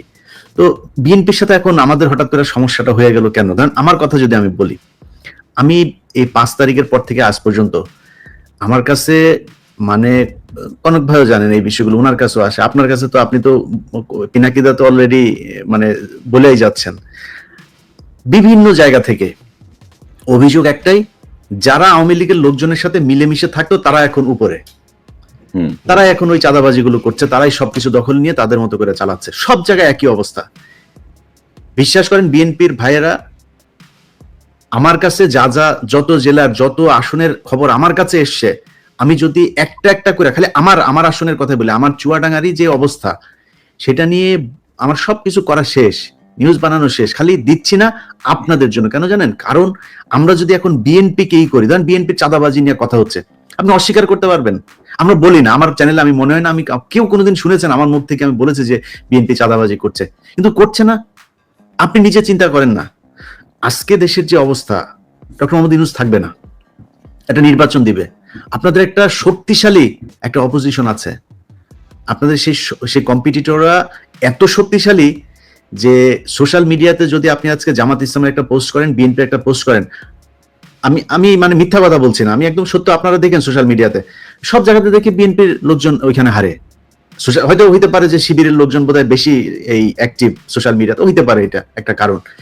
কিন্তু আপনার মাঠের কথা তো চিন্তা করতে হবে, একটা অপোজিশন তো আছে। এরকম তো না যে শেখ হাসিনার মতো 2014, 18, 24 নির্বাচনের মতো আপনি নির্বাচন করবেন, সেটা তো সম্ভব না। আপনাকে তো ফাইট করতে হবে। যদি ফাইট করতে চান, যেই এলাকায় গিয়ে আপনি ভোটটা চাবেন, ওই বাজারটাই যে একটু শোনেন তো মানুষের কাছে, যে কারা চাঁদাবাজি করছে। আপনি ধরলাম আপনি, আপনার দল খুব ভালো, কোনো সমস্যা নেই, আপনার দলের নাম ভাঙাচ্ছে তো। তারেক রহমান লন্ডনে বসে থেকে তারপরে তার কাছে যেটারই খবর আসে সে ওটাকে বহিষ্কার করে। ইলিয়াস, আমি একটু যোগ করি, আপনার দেশে থেকে কি করেন? ইলিয়াস, আমি একটু যোগ করি, গত 8 মাসে প্রায় 1700 নেতাকে বহিষ্কার করেছে বিএনপি। কিন্তু বিভিন্ন জায়গা থেকে অভিযোগ আছে যে ভাই অনেকেই করছে যাদের কোনো পদ নাই, যাদেরকে বহিষ্কারের কোনো সুযোগ নাই, এবং তারা আওয়ামী লীগ করতো, তারা আগে আওয়ামী লীগের সাথে ছিল, সেই মানুষগুলো কি করছেন এখন? এই যে জিনিসগুলো হচ্ছে, এটা তো আপনার দলের সমস্যা হচ্ছে। আমরা তো চাই যে বিএনপি ক্ষমতায় আসুক, কারণ হচ্ছে বাংলাদেশের ভারতের ব্যাপারে বিএনপির যে অবস্থান, আমাদের অবস্থান সেম। আমরা তো চাই আপনারা আসেন, কিন্তু আপনারা যদি নাকি দেশের ভেতরে আপনাদের এই ইমেজ তৈরি করেন, তাহলে তো আপনাদের সমস্যা হবে। আপনাদের সমস্যা হলে আমাদের সমস্যা হবে। যে যেইভাবেই বলেন, ডক্টর ইউনূসের অনেক বিষয়ে আমার এই মন্ত্রিসভা, ওনার যে উপদেষ্টা পরিষদ, আমি ফারুকি, তারপরে হচ্ছে গিয়ে আসিফ নজরুল, এদের কিনে আমার একদম চরম আপত্তি আছে। আমাদের অনেকে, সারা দেশের মানুষের আছে আপত্তি, আমরা ওইখানে তাদের নিয়ে সমালোচনা করি। কিন্তু দেখেন, এই যে আজকে যে আলোচনা, এই আলোচনার ভিতরে আমরা ডক্টর মোহাম্মদ ইউনূসের ব্যাপারে একটা বাজে কথা বলেছি। তার যে আমরা ফেসবুকে পোস্ট করেছে, চীনে গিয়ে তার যে সফলতা, থাইল্যান্ডে গিয়ে তার যে সফলতা, দেশে যে সফলতা দেখাচ্ছে, রিজার্ভ নিয়ে, ঈদ নিয়ে, মনে হয় আজকে জীবনের প্রথম পুলিশ নিয়ে ভালো একটা রিপোর্ট করেছে। আমি কালকে আমার এখানে পোস্ট করেছি। কেন করলাম? এই সরকারকে আমরা চাই হাসিনা ছাড়া একটা অবস্থা বাংলাদেশে বিরাজ করুক। এখন আপনারা যদি মনে করেন, আপনাদের বিএনপির দেখেন কথাবার্তাগুলো দেখেন, আমরা ভারতের সাথে সমস্যা চাই না, আমরা আওয়ামী লীগের চাই না, আওয়ামী লীগ নিষিদ্ধ হোক চাই না। এটা নিষিদ্ধ হওয়া, আওয়ামী লীগের বিএনপির এবার এমপি হবে, এরকম লোকজনও টকশোতে যায় বলছে। উনারা কারা আওয়ামী লীগকে নিষিদ্ধ করা? মনে হচ্ছে উনি আওয়ামী লীগের একজন লোক। আপনাদের কথা তো জনগণের বিরুদ্ধে যাচ্ছে। আমি তো ফারজানা রূপা না, আমি তো শাবান মাহমুদ না, আমি ইকবাল সুবানো না। আপনি মনে করেন না আপনার কথাবার্তা জনগণের বিরুদ্ধে যাবে, আর আমার যে সম্মানটুকু আমি অর্জন করেছি সেটা আপনার কারণে ন্যাংটা হয়ে তারপরে আপনার দলের পক্ষে কথা বলতে হবে, এটা আমি বলবো না, কখনই বলবো না। আপনার বিরুদ্ধে বলছি না একটা কারণে, সেটা হচ্ছে যে আমরা চাই যে বিএনপি চুরি বাটপারি যাই করুক, ভারতের ব্যাপারে তাদের একটা অবস্থা, এবং তারেক রহমান যদি দেশে ফিরে যায় এই চিত্রটা পরিবর্তন হবে। ওই কারণে বলছি না, অন্য কোনো কারণ না। আপনাদের এই কেন্দ্রীয় নেতাদের অনেক ন্যাংটা করে দিতে পারি, খালি করি না ওই কারণে। তো আমাদের বিষয়টা বুঝতে হবে। আর পিনাকিদা আজকে একটা পোস্ট করেছে, সেই পোস্টার কথা বলি। ভারতের এইবার যেই 100টা এই যে ইন্ডিয়া অ্যালায়েন্স যেটা ছিল, এই কি বলে, কংগ্রেসের নেতৃত্বে যেটা ছিল, তাদের এই আমি মনে করি আসনের 50টা এনে দিয়েছে, ধ্রুবরাঠে এনে দিয়েছে। তো সোশ্যাল মিডিয়া কিন্তু ওয়ার্ক করে এখন, ইট ম্যাটার্স। অতএব আপনাকে মাথায় রাখতে হবে যে মানুষকে এত অবজ্ঞা করে কথাবার্তা বলা ঠিক না। মানুষ এখন ভোট চাইতে ঘরে ঘরে যাবে না, মানুষ সোশ্যাল মিডিয়াতে, ফেসবুক, ইউটিউবে মানুষ ভোট দেওয়ার সিদ্ধান্ত নেবে, তার মাথায় ঢুকবে কি হচ্ছে সব দেখে তো মানুষ। সো সমস্যাটা আপনাদের সমাধান করতে হবে। নতুন করে যাদেরকে বিএনপি মনে করে, বিএনপির বিশাল ধ্বজভঙ্গ বাহিনী একটা তৈরি করেছেন সোশ্যাল মিডিয়াতে, নিজেরা এসে তারপরে বলছে, তাদের অনেকে কান ধরে তারপরে উঠবোস করে এই আওয়ামী লীগের পক্ষে যোগ দিয়েছিল। আজকে যে মনির হায়দারের কথা বলেন, সেই মনির হায়দার 2 দিন আগে এখানে আওয়ামী লীগের লোকজনের সাথে বৈঠক করেছে, কার কার হত্যা মামলা থেকে করা যাবে তাদের তালিকা নিয়েছে, সেগুলো তিনি আশ্বাস দিয়েছেন বিবেচনা করা হবে তার প্রধান উপদেষ্টার সাথে কথা বলে। ছবি আছে, কালকে নিউজ দিব আমার। এটার কাদের সাথে? যুক্তরাষ্ট্র ছাত্রলীগের প্রেসিডেন্টের সাথে তার বাসায় বৈঠক করেছে তিনি, সেখানকার ছবি আছে, কালকে যাবে আমার এখানে সেই নিউজ। এটা করছেন আপনি। শাহেদ আলম, সেই শাহেদ আলমকে কার লোক আমরা চিনি না, তারা এখন আপনাদের লোক, তারা এখন নাকি তারা বিএনপির পক্ষ নিয়ে কথা বলে। অথচ এই শাহেদ আলম কয়েকদিন আগে বলেছে তারেক রহমানকে সে চিনে না। কি যেন এই মনির হায়দার শাহেদ আলম দুইজন পাশাপাশি চেয়ারে বসে টকশো করেছে, যে কি যেন লন্ডনে কে যেন একজন আছেন, কে যেন একজন আছে সাধারণ সম্পাদক, তারা আজকে বিএনপির লোক ভাই, আর আমরা হচ্ছে বিএনপি বিরোধী লোক। আরে ভাই, আপনি আমাদের ধাক্কাইলে তো মির্জা ফখরুল তো বিএনপি না, মির্জা ফখরুল নিজে আওয়ামী লীগের। মির্জা ফখরুল আমার ধাক্কাইলে কি আমি জিয়াউর রহমানকে অবজ্ঞা করে কথা বলবো? আমি খালেদা জিয়াকে অবজ্ঞা করে, তারেক রহমানকে অবজ্ঞা করে কথা বলবো? আপনি এত বলদ পেয়েছেন, কথা বলবো না, সমস্যা নাই, কিন্তু ধাক্কায় একদিকে পাঠান কেন রে ভাই? আমি জীবনে কোনদিন আওয়ামী লীগ করবো নাকি? আপনি যত কিছুই করেন, আনলেস আপনি ইন্ডিয়ার পক্ষে কোনো অবস্থান নিচ্ছেন, আপনার বিরুদ্ধে আমি কখনোই যাব না। চুরি আমি 5 বছর আগেও বলেছি, আজকেও বলছি, 5 বছর পরেও বলবো। চুরি বিএনপির আজকে অনেক জায়গায় ধরেন কিছু প্র্যাকটিক্যাল কথাবার্তা বলি, ধরেন একটা হাটের ইজারা আওয়ামী লীগের নেতাদের হাতে ছিল, আওয়ামী লীগ পলাতক, এখন ওই হাটটা তো চলতে হবে, হাট তো আর ডক্টর ইউনূস যা চালাবে না, স্বরাষ্ট্রমন্ত্রী চালায় না, বাণিজ্য মন্ত্রী চালায় না, তো হাটটা চালাবে কারা? এখন ইজারা যে নিয়েছিল সে পলাতক, আর বিএনপির লোকজন যা ওইখানে ওইটা দখলে নিয়েছে, তারা গিয়ে এখন ওইটার করে। এখন আপনার এগুলিরও চাঁদাবাজি হিসাবে মিডিয়াতে প্রচার করা হচ্ছে। এখন কেন প্রচার করা হচ্ছে? এর কারণ হচ্ছে, কনক ভাই শুরুতে একটা কথা বলেছেন যে মিডিয়া সেভাবে প্রচার করছে না। আপনি তো মিডিয়ায় সব জায়গায় তার লোক বসায় রেখেছেন, সে করবে কেন? সে তো বলে না, তার কাজ ছিল হাসিনার যখন কিনা বাথরুমের চিপায় বসে ওই যে সুনাকের সাথে ইয়ের মধ্যে সোফার চিপার মধ্যে বসে একটা ছবি দিল, সারা দেশের আরে বাবা বিরাট আকার, বাইডেন একটা সেলফি তুললো, সেটা নিয়ে কি মার্কেটিং করলেন, এখন করেন না কেন? ওরে নিয়ে ইউনুসে নিয়ে মানে চীন যে মানে সম্মান দিয়েছে, এটা যদি হাসিনারে দিত আর কি করতেন আপনারা? তো সেটা করে না কেন? এর করে না কারণ কি? কারণ কি ওই জায়গাগুলোতে এখনো তাদের লোক বসানো। ভাই ওইটা ঠিক করেন, ওগুলি যদি ঠিক করেন, পিনাকি, ইলিয়াস, কনক সারোয়ার এদের কাছে আসতে হবে না মানুষে। আপনি যখন দেখবেন যে সোশ্যাল মিডিয়ার আমাদের 5 মিলিয়ন সাবস্ক্রাইবার কেন, কিসের জন্য? মানুষ দেখছে কেন আমাদের ভিডিও? কিছু আছে নিশ্চয়ই। আপনি মানুষের যদি গলা টিপা, অনেক মানুষ আছে, আমি নাম আর আজকে ধরলাম না, এই যে মির্জা ফখরুলের ঘর জামাই ফাহাম আব্দুল সালাম থেকে শুরু করে বহুত আছে। আমারটা আমি বলছি, আমার বক্তব্য পিনাকিদা বা কনক সারোয়ারের না, আমারটা আমি বলছি যে এই অনেক গজানো লোকজন আছে, তাদেরকে এখন সম্মান করে চলতে হবে। কেন মানুষ আমার কথা শুনে, কেন কনক সারোয়ারের কথা শুনে, কেন পিনাকি ভট্টাচার্যের কথা শুনে, এইটা তাদের সমস্যা। আর ভাই কেন আপনারটা শুনেন না, সেটা আপনার সমস্যা। আপনি চিন্তা করেন আপনি কি বলবেন, কি বলা উচিত, কেমনে চলা উচিত। শুনে না কেন, আমারটা শুনে কেন, সেইটাও বাংলাদেশের মানুষ হলো গন্ড মূর্খ, বুঝে না। পিনাকি, ইলিয়াস, কনক সারোয়ার এরা হচ্ছে পীর সাহেব, তাই এখন এদেরকে আপনি বুঝাবেন কেমনে? এটা নিয়েও শত্রু। সকালবেলা ঘুম থেকে ওইটা দেখি, ওই লন্ডনের একজন পোস্ট করে বসে আছে যে আমারে নিয়ে, আমি আপনার কনক ভাইয়ের নাম নাই, আমার আপনার নাম আছে, আমরা হইলাম গিয়া নাকি কি করছি। কয়েকদিন আগেও সে ফোন করলো, কি সুন্দর মিষ্টি মিষ্টি কথা। এখন ফোন করে ধরেন 2বার ফোন করে, 3বার ফোন করার পরে হয়তো ধরতে পারি না, একবার ফোন করে, ভাই ফোন ধরবো কয়টা, সময় পাই না। তো এটা আপনারা বুঝেন যে আপনাদের কাছে কি পরিমাণে ফোন আসে। এখন আমার কাছে ধরেন একজন উপদেষ্টা আমার সাথে কথা বলছে, এখন একজন পুলিশের একজন ডিসি আমাকে ফোন করলেন, আমি কাটটা কেটে কাটটাই, দুজনই তো গুরুত্বপূর্ণ, আমাদের তো গুরুত্বপূর্ণ অনেক মানুষের সাথে কথা বলা লাগে, কথা বলি, এর মধ্যে একটা ফোন মিস হয়েছে, ফোন দিতে পারি না, নিজের ব্যক্তিগত কাজ আছে। এখনো তো ভাই গাড়ি চালাই, অত ধান্দাবাজি করে তো খাই না, এখনো সপ্তাহে একদিন গাড়ি চালানো লাগে। তা আপনি কি মনে করেন যে আপনার মানে এই করবেন, যা মনে চায় তাই বলবেন, আপনাদের মতো করে চলতে হবে, না চললে আবার বিরুদ্ধে কথা বলবেন?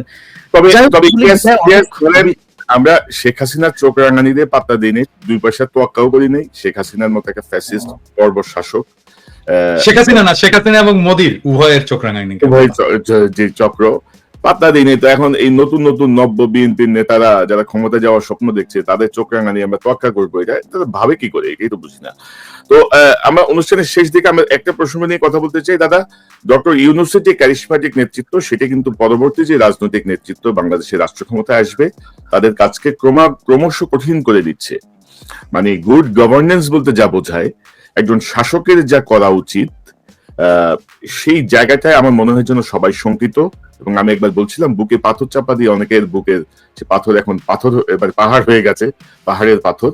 তো এগুলো কিন্তু কঠিন করে দিচ্ছেন, কিন্তু উনি কিন্তু সবকিছু কঠিন করে দিচ্ছেন। আপনি দেখেন একটা পাজামা পাঞ্জাবি, একটা স্নেকার্স আর একটা কোটি লাগাই উনি পুরো দুনিয়া মাথায় বাড়াচ্ছেন, এবং কোনো কিছুই নাই। দেখেন তার মধ্যে কিন্তু ওরকম কোনো এক্সপোজারও নাই। তো এই বিষয়গুলো কিন্তু মানুষকে খুব টাচ করছে এবং ক্রমশ কঠিন করে তুলছে পরবর্তী রাজনীতিবিদদের। তো আমরা এদের জন্য আপনার কোনো বক্তব্য আছে কিনা? পাশাপাশি ডক্টর ইউনূস কিন্তু তার এই কৃতিত্বের একটা জায়গায় কিন্তু ক্ষতিগ্রস্ত করছেন তার এই উপদেষ্টা পরিষদ দিয়ে। মানে কমপক্ষে 15 জনকে তার আরো 6 মাস আগে ঘাট ধরে বের করে দেওয়া উচিত ছিল, মানে ফর ইনক্যাপাবিলিটি অর ইনএফিসিয়েন্সি অর সবকিছু মিলায়।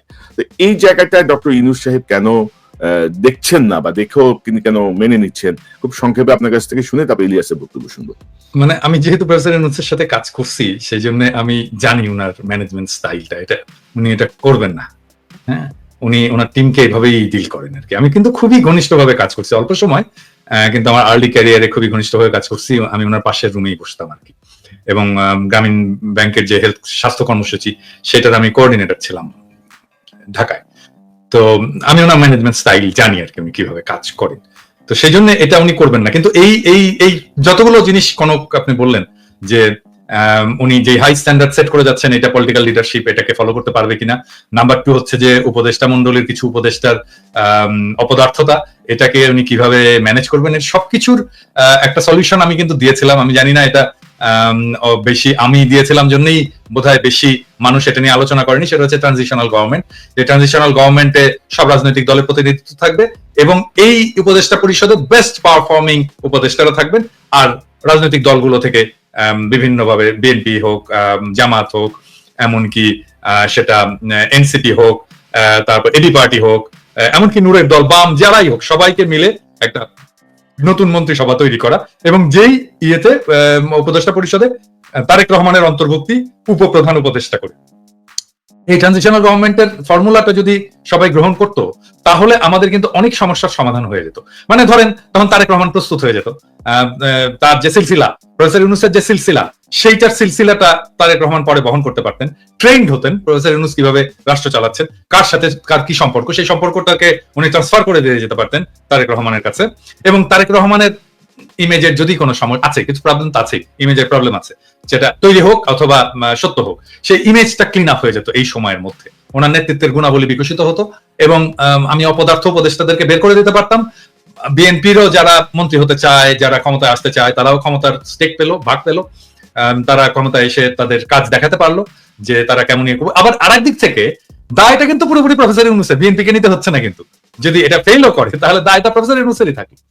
এইভাবে এই পুরো প্রবলেমটাকে সলভ করা যায় এবং এটা যদি বিএনপি চায়, এটা আসলে মূল স্টেক তো এটা বিএনপির, বিএনপিকে মানতে হবে। বিএনপি যদি চায় আমি এটাকে ফ্যাসিলিটেট করতে পারি অন্যান্য সব পার্টির সাথে, এমনকি প্রফেসর ইউনূসের সরকারের সাথেও ফ্যাসিলিটেট করে এটাকে যেন রূপ দেওয়া যায়, সেই চেষ্টা আমি করতে পারি। বাইরের একজন লোক লাগে, আমি ভলান্টিয়ার করলাম, আমার চেয়ে অনেক যোগ্য লোক আছে, তারাও করতে পারে। কিন্তু যেহেতু আমি এটা আইডিয়াটা কনসেপ্ট করেছিলাম, সেই জন্য আমি যদি এটার সাথে যুক্ত থাকি, আমি মনে হয় যে এটাকে ফ্যাসিলিটেট করতে পারবো, আমি সবাইকে সবার সুবিধাগুলো বুঝিয়ে দিতে পারবো।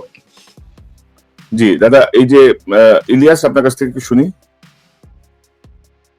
ইলিয়াসের ট্রানজিশনাল গভর্নমেন্টের ব্যাপারে তোমার মতামত কি? মানে ডক্টর ইউনূসের কৃতিত্ব অনেকটাই ম্লান হয়ে যাচ্ছে, কিন্তু তার উপদেষ্টা বা ম্লান হওয়ার থেকে আমি বলবো যে উনি যে গতিতে যাচ্ছেন, আমরা আরো অনেক বেশি সুফল পেতাম, আরো অনেক বেশি কি বলবো মানে গতিশীল থাকতো প্রত্যেকটা ডিপার্টমেন্ট, যদি ওনার উপদেষ্টারা ওনার সাথে তাল মিলাইতে পারতেন। মানে উনি 84-85 বছর বয়সে যে গতিতে যাচ্ছেন, ওনার মাথা যে গতিতে কাজ করছে, তার থেকে মানে অনেক গুণ, মানে উনি 100%, উনি যদি 80% দেন, ওনার উপদেষ্টা পরিষদের কমপক্ষে 15% দিতে পারছেন না। তো সেই জায়গাটা উনি এই দায়টা কেন নিচ্ছেন বা কি করণীয়, ইলিয়াস আপনি কি মনে করেন?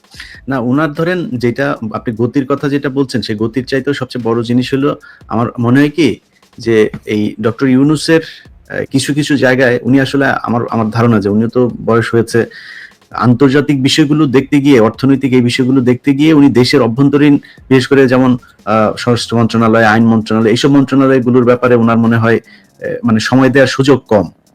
আমি মনে করি যে ওনার আশেপাশে এই যে প্রথম আলো, ডেইলি স্টারের যেই বলয়, আসিফ নজরুলের যেই প্যারালাল আর একটা গভর্নমেন্ট আসিফ নজরুল তৈরি করেছে, এই জায়গাটা দেখেন, আমরা অনেক সমালোচনা করি দেশের মানুষের, আমি আজ পর্যন্ত কাউকে দেখি নাই যে এর সমালোচনা ওর সময়, কিন্তু ডক্টর মোহাম্মদ ইউনূসের সমালোচনা কেউ করে না।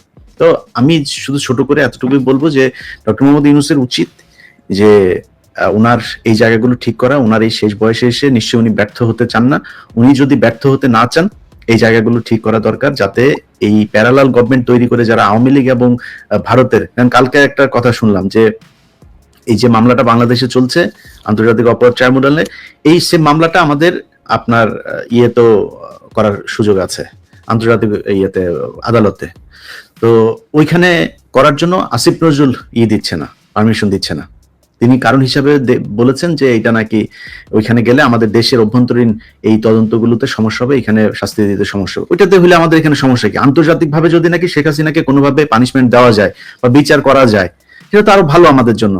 তারপরে কয়েকদিন আগে আপনি দেখেছেন যে এই যে সিলভিয়া থেকে শুরু করে আইন মন্ত্রণালয়টা, তার নিজের ব্যক্তিগত সহকারী, এটা নিয়ে প্রতিদিনই বলি যে এই শামসুদ্দিন মাসুম, সে ছিল হইলো এবিএম খায়রুল হকের পার্সোনাল সেক্রেটারি, তাকে সে তার কাছে এনে বসিয়ে রেখেছে এবং আইন মন্ত্রণালয়ে শুনুক। আইন মন্ত্রণালয়ে আসিফ নজরুল একদিন ডেকে গোপনে ওইখানকার কয়েকজন বিচারক টিচারক এদের, তারপরে এই সচিব এদেরকে ডাকুক, ডেকে জিজ্ঞেস করুক কি অবস্থা। অনেক জায়গায় আছে একই লোকজন। তো এদেরকে যদি সরানো যায় আমার মনে হয় আরো বেশি ভালো হতো, মানুষ আরো স্বস্তি পেত। এই তো আর কি। আর আমি বিএনপির ব্যাপারে সবচেয়ে যে বিষয়টা বলবো যে বিএনপির উচিত হবে যে সোশ্যাল মিডিয়াতে যেসব জিনিসগুলো এখন যাচ্ছে, যে মানুষ যেসব সমালোচনাগুলো করে, এইসব সমালোচনাগুলোর ব্যাপারে তারা আমার মনে হয় আরো বেশি সিরিয়াস হবে যে কোথায় কি হচ্ছে, আসলে কি সমস্যাটা হচ্ছে কিনা। কারণ সামনে তারেক রহমান কিন্তু বারবার একটা কথা বলেন যে সামনে নির্বাচনটা অনেক কঠিন নির্বাচন হবে বিএনপির জন্য। সো সেই কঠিন নির্বাচনটা তাদের যদি উতরাতে হয় তাহলে অবশ্যই তাদের যে অপোজিশন সেটাকে খুব স্ট্রং মনে করতে হবে। এটা মনে না করে যদি নির্বাচনে যায়, আমার মনে হয় 1991 সালের নির্বাচনে যেমন শেখ হাসিনা মন্ত্রিসভা গঠন করে ফেলেছিল, খালেদা জিয়া পরে প্রধানমন্ত্রী হন, আমার মনে হয় সেই পরিস্থিতি হয়ে যেতে পারে।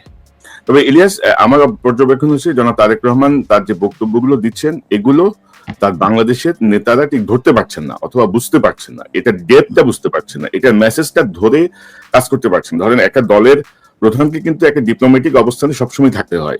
মানে আপনি যেভাবে কথা বলি, ধরেন আজকে যদি আপনি কোনো একটা দায়িত্বে যান, আপনি এভাবে কথা বলতে পারবেন না। পিনাকিতে একটা দায়িত্বে গেলে এভাবে কথা বলতে পারবে না। আমরা এখন অনেক স্ট্রেইট কথা বলি, কিন্তু একটা দায়িত্বে যখন আপনি চাই না, তখন আপনাকে একটা ডিপ্লোম্যাটিক অবস্থান নিতে হবে। এবং আপনি যেটা বলছিলেন, শুধু আসিফ নজরুল পিএস না, প্রধান বিচারপতি যিনি পিএস, তারা তিন বন্ধু মিলে এখন সুপ্রিম কোর্ট এবং আইন মন্ত্রণালয় চালাচ্ছে। আর আমরা অনেক কথাই বলছি, পিনাকিতে একটা কথা বলে না, ওই যে ইংরেজিতে যেহেতু বলছে নিশ্চয়ই ঠিকই কইছে। তো এখন আমার মনে হয় যে কিছু মানুষের মধ্যে এই জিনিসটা ছড়াইছে, আমরা যেহেতু কিছু বলছি, নিশ্চয়ই এখানে কোনো অন্য উদ্দেশ্য আছে, নিশ্চয়ই আমরা নির্বাচনকে লম্বা করতে চাই, মানে নির্বাচনকে পিছাইতে চাই, নিশ্চয়ই আমরা মানে এরকম কিছু ভাবনা আমরা দেখতে পাচ্ছি। আমরা চাই না বিএনপি ক্ষমতা আসুক, আমরা চাই না ক্ষমতা আমাদের সমস্যা কি? আমাদের তো কোনো সমস্যা নাই, আমরা তো বসে আছি যে বিএনপি ক্ষমতায় আসলে আমরা দেশে যাব। আমরা অদ্ভুত একটা সময় পার করতেছি এবং এগুলো বিএনপির লোকজন। আর ধরেন একটা খবর দিতে চাই দাদা, যেটা মির্জা আব্বাসের যে আস্থাশীল যেই আপনার বাংলাদেশের যে মিডিয়া যাদের জবাবদিহিতে আছে, তাদের তো অনেক নিউজ এখন পর্যন্ত দেয় না। তো জাস্ট দর্শকদেরকে বলি, একটু পরে আমি হয়তো আমার ফেসবুকে বিস্তারিত দিব। গতকাল 5 জন সেনা কর্মকর্তাকে মানে সেনা হেফাজতে নেওয়া হয়েছে, অ্যারেস্ট করা হয়েছে। যে যাদের কথা আমরা বারবার বলছিলাম, তার মধ্যে আছেন ব্রিগেডিয়ার ইমরান হামিদ, তৎকালীন 46 ব্রিগেডের কমান্ডার, আছেন মানে তৎকালীন মানে হচ্ছে জুলাই আগস্ট ওই সময়টায় কর্নেল আব্দুল্লাহ আল মোমেন, তিনি অতিরিক্ত মহাপরিচালক র্যাব, এডিজি তৎকালীন র্যাবের, লেফটেন্যান্ট কর্নেল মোহাম্মদ রিদওয়ানুল ইসলাম, বিজিবির সিও, যিনি গুলি করেছেন, গুলি করছে সেই CO, major Mohammad Noman Al Faruk, 23 east Bengal regiment, মোহাম্মদপুরে করছে। এই 5 তারিখেও সে গোলাগুলি করেছে। এই 5 জনকে আসলে আপনার সেনা হেফাজতে নেওয়া হয়েছে। তবে সেনা হেফাজতে এই বেসামরিক হত্যাকাণ্ড বা এইসব ঘটনার বিচারের কোন বিধান আছে বলে আমি জানি না। পিনাকিদায় নিয়ে বিস্তারিত কাজ করেছে। আমাদের ইয়ে হচ্ছে যে এরা যেন পালিয়ে যেতে না পারে, এটা যেন কোনোভাবে পালিয়ে যেতে না পারে, এটা পালিয়ে গেলে এটা ওয়াকারের দায়িত্ব। অনেকে এই বিষয়টা নিয়ে আশঙ্কা প্রকাশ করে মেসেজ দিয়েছেন যে আপনারা একটু কিছু জায়গায় একটু বলেন যেন এরা পালাতে না পারে, কারণ ইতিমধ্যে অনেকেই পালিয়ে গেছে, অনেকে পালিয়ে যেতে দেয়া হয়েছে। তো দাদা, আর দুটা প্রসঙ্গ জাস্ট উল্লেখ করে আমি অনুষ্ঠান শেষ করব। এই বিষয়টা নিয়ে আমরা নিকট সময়ে আরেকবার কথা বলবো। আমি কদিন আগে, এটা আসলে আলোচনা করা হয়নি, কদিন আগে আমি একটা পোস্ট দিয়েছিলাম, 2 সপ্তাহ আগে, আওয়ামী লীগের নিবন্ধন বাতিল ও রাজনীতি নিষিদ্ধ করার দাবি জানিয়েছেন এনসিপির আহ্বায়ক নাহিদ ইসলাম। আপনি কি এই দাবি সমর্থন করেন? 2,07,000 মানুষ ভোট দিয়েছে, 90% বলেছেন হ্যাঁ, 9% বলেছেন না, মতামত নেই বলেছেন 2%। আমার মনে হয় যে এই বিষয়টা গুরুত্বের সাথে সরকারের বিবেচনা করা উচিত। পাশাপাশি দাদা, আমি এবং ইলিয়াস আপনাদের দুজনকে অনুরোধ করব, আমি সাম্প্রতিক সময়ে নতুন একটি ক্যাম্পেইন করার চেষ্টা করছি। সেই ক্যাম্পেইনটা আমি যদি আপনাদেরকে একটু দেখাই, আমার মনে হয় যে আমাদের দর্শকরা ইতিমধ্যে অনেকেই রেসপন্স করেছেন আমার ফেসবুকে, এবং আমি আশা করছি যে এই রেসপন্সের পরিমাণ আরো বাড়বে। আমি যদি একটু দেখাই, একটু যদি দর্শক দেন, আমি গত 4 এপ্রিল এই ঘোষণাটা দিয়েছি যে বাংলাদেশের 300 নির্বাচনী আসনে পতিত পলাতক আওয়ামী লীগের নেতাকর্মী, সমর্থক, যে কোনো পর্যায়ে সুবিধাভোগী ব্যবসায়ী, আমলা, পুলিশ, সেনা কর্মকর্তা, শিক্ষক এবং অন্যান্য কেউ যদি অন্য কোনো রাজনৈতিক দলে যোগ দিয়ে বা নেতার আশীর্বাদ নিয়ে নির্বাচনে অংশ নেওয়ার মহড়া শুরু করে, অথবা স্বতন্ত্র প্রার্থী হওয়ার চেষ্টা করে, তাহলে অনুগ্রহ করে কনকসারোয়ার@gmail-এ বিস্তারিত তথ্য প্রমাণ সহ জানান। জুলাই বিপ্লবের পর অতীতের রাজনৈতিক ধারা বা টাকাওয়ালাদের পুনর্বাসন করা বা সব সরকারের আমলে সুবিধাভোগী ধারার অবসান হতে হবে। পাশাপাশি একবার এমপি ছিলেন এমন ব্যক্তির স্ত্রী, পুত্র, কন্যা, ভাই, বোন, শালা, দুলাভাই ছাড়া আর কেউ নির্বাচনের যোগ্যতা রাখেন না এমন ধারারও অবসান চাই। পিনাকিদা, ইলিয়াস হোসেন, আমি চাই যে এই ক্যাম্পেইনে আপনারাও যোগ দেবেন, কারণ আমরা জুলাই বিপ্লবকে অর্থবহ করতে হলে এই জাতীয় সুবিধাভোগী এবং ধারার অবসান করতে হবে। আপনাদের 30 সেকেন্ড শেষ মন্তব্য দিয়ে আমরা অনুষ্ঠান শেষ করব। সবাইকে ভালোবাসা, আর আমার কিছু নাই। ইলিয়াস? জি, না আপনি ওই আপনার যে এইটা বললেন ওইটার সাথে তো অবশ্যই আমাদের আজকের পুরো আলোচনায় এই বিষয়টা আমরা করি নাই। জুলাই এই হত্যাকাণ্ডের এই ঘটনায় যারা কিনা হত্যার শিকার হয়েছেন এবং আহত আছেন, তাদের জন্য আমার মনে হয় সরকার কিছুটা উদাসীনতা দেখাচ্ছে কিনা জানি না। যে পরিবারগুলোকে সর্বোচ্চই দেয়া হোক, কারণ তাদের কারণেই আজকে আমরা এই যে নতুন করে কথা বলতে পারছি এবং নতুন করে আমরা নির্বাচনের স্বপ্ন দেখছি, তাদের কারণেই। সো তাদের প্রতি সম্মান দেখানো উচিত। আর সবশেষে আপনি যে বিষয়টা বলেছেন যে ওয়াকারের ব্যাপারে, আমরা যে বিষয়টা মাঝখানে ঘটেছিল যে বিএনপি আমাদেরকে যেভাবে করছে, সেনাবাহিনীর ভেতরেও মনে হচ্ছে একটা পক্ষ আমাদেরকে দেশদ্রোহী বানানোর একটা পায়তারা করছেন। তো আপনাদের ভেতরেও আমাদেরও তো লোকজন আছে, আপনারা অনেকেই চেষ্টা করছেন যে আমরা আমাদের সোশ্যাল মিডিয়া এগুলোকে নিয়ন্ত্রণ করা কিংবা আমাদের ব্যাপারে অন্যদেরকে উস্কে দেওয়ার জন্য এজেন্ট ভাড়া করা, তাদেরকে নিয়মিত মাসিক ভাতা দেওয়া, কাদের দিচ্ছেন এরকম কয়েকজনের নামটাও আমরা জানি। তো আমরা আসলে আমি আমার ব্যক্তিগতভাবে যদি আমার কাছে জিজ্ঞেস করেন, আমি চাই ওয়াকার থাকুক। ওয়াকার সেনাপ্রধান হিসাবে ওনার চাইতে আসলে সবকটাকেই তো হাসিনা দিয়ে গিয়েছেন এই জায়গায়। এই জেনারেল যা আছেন, আপনি ওয়াকারের পরে যার কাছে যাবেন সে যে কি হবে সেটাও তো জানি না। সো আমরা চাই, যেহেতু 5 তারিখের একটা কি বলবো যে এটার জন্য ক্রেডিট দিতেই হয়, সেটা তিনি ইচ্ছাই দেখ আর অনিচ্ছাই দেখ, সেই বিতর্কেই যেতে চাই না। কিন্তু ওয়াকার যেহেতু 5 তারিখের এই ঘটনাটার সাথে পজিটিভলি ডিল করেছেন, আপনি থাকেন, কোনো সমস্যা নেই। কিন্তু এই যে আলোচনাগুলো হচ্ছে, এগুলো খুব ভালো আলোচনা না, যে আপনি একজনকে ডেকে নিয়ে যায় তারপরে ক্যান্টনমেন্টে বলবেন যে এটা করতে, আপনি আপনার লোকজন বিভিন্ন জায়গায় এখনো পর্যন্ত ইন্টারফেয়ার করবে। আওয়ামী লীগের যেসব সাজানো নাটক, জঙ্গি নাটক, এইসব মামলায় যারা আটক, তাদেরকে বের হতে গেলে সেনাবাহিনীর পরিচয় দিয়ে তারপরে হুমকি দিবে, জাজদেরকে হুমকি দিবে, কারা কর্তৃপক্ষকে হুমকি দিবে। এই জায়গাগুলো থেকে সেনাবাহিনীকে বের হয়ে আসতে হবে। আমরা আপনাকেও সম্মান করতে চাই, আপনি সম্মান রাখেন, তবে ইলিয়াসের জায়গায় থাকেন, আমরা সম্মান করবো। কিন্তু অসম্মানের জায়গায় রাখলে আপনি সেনাপ্রধান না কে, ওইটা নিয়ে আসলে আমাদের এত বেশি পাত্তা দেওয়ার কিছু নাই। আমরা 5 বছর, 10 বছর, 15 বছর দেশে যাইনি, দরকার হলে আরো 15 বছর যাব না। আপনি যদি নাকি জনগণের বিরুদ্ধে দাঁড়ান, আমরা আপনার বিরুদ্ধে দাঁড়াবো। মানে ইনক্লুসিভ নির্বাচনের কথা বলা যাবে না। আমরা সেনাপ্রধানের কাছ থেকে ইনক্লুসিভ নির্বাচনের কথা শুনতে চাই। আমরা আপনার কাছ থেকে ইভেন আপনার কাছ থেকে কোনো পলিটিক্যাল বক্তব্য শুনতে চাই না। ক্যান্টনমেন্ট থেকে রাজনীতির বাইরে বের হইতে হবে। এবং রাজনৈতিক দলের নেতাদেরকে নিয়ে যে ঘুটু করা, কথা বলা, এটাও চাই না। এটা আপনার কাজ না। আপনার দেশ রক্ষা কাজ সেটা করে। তবে দাদা, এটা একটা পজিটিভ মুভ, এই 5 জনকে অ্যারেস্ট করা, এটা একটা পজিটিভ মুভ। আমি মনে করি যে হ্যাঁ, ওইটাই ভাই, আমি এই জন্য কথাটা তুললাম, যে এই জন্য সেনাপ্রধানকে ধন্যবাদ জানাই যে আপনি এটা করেছেন।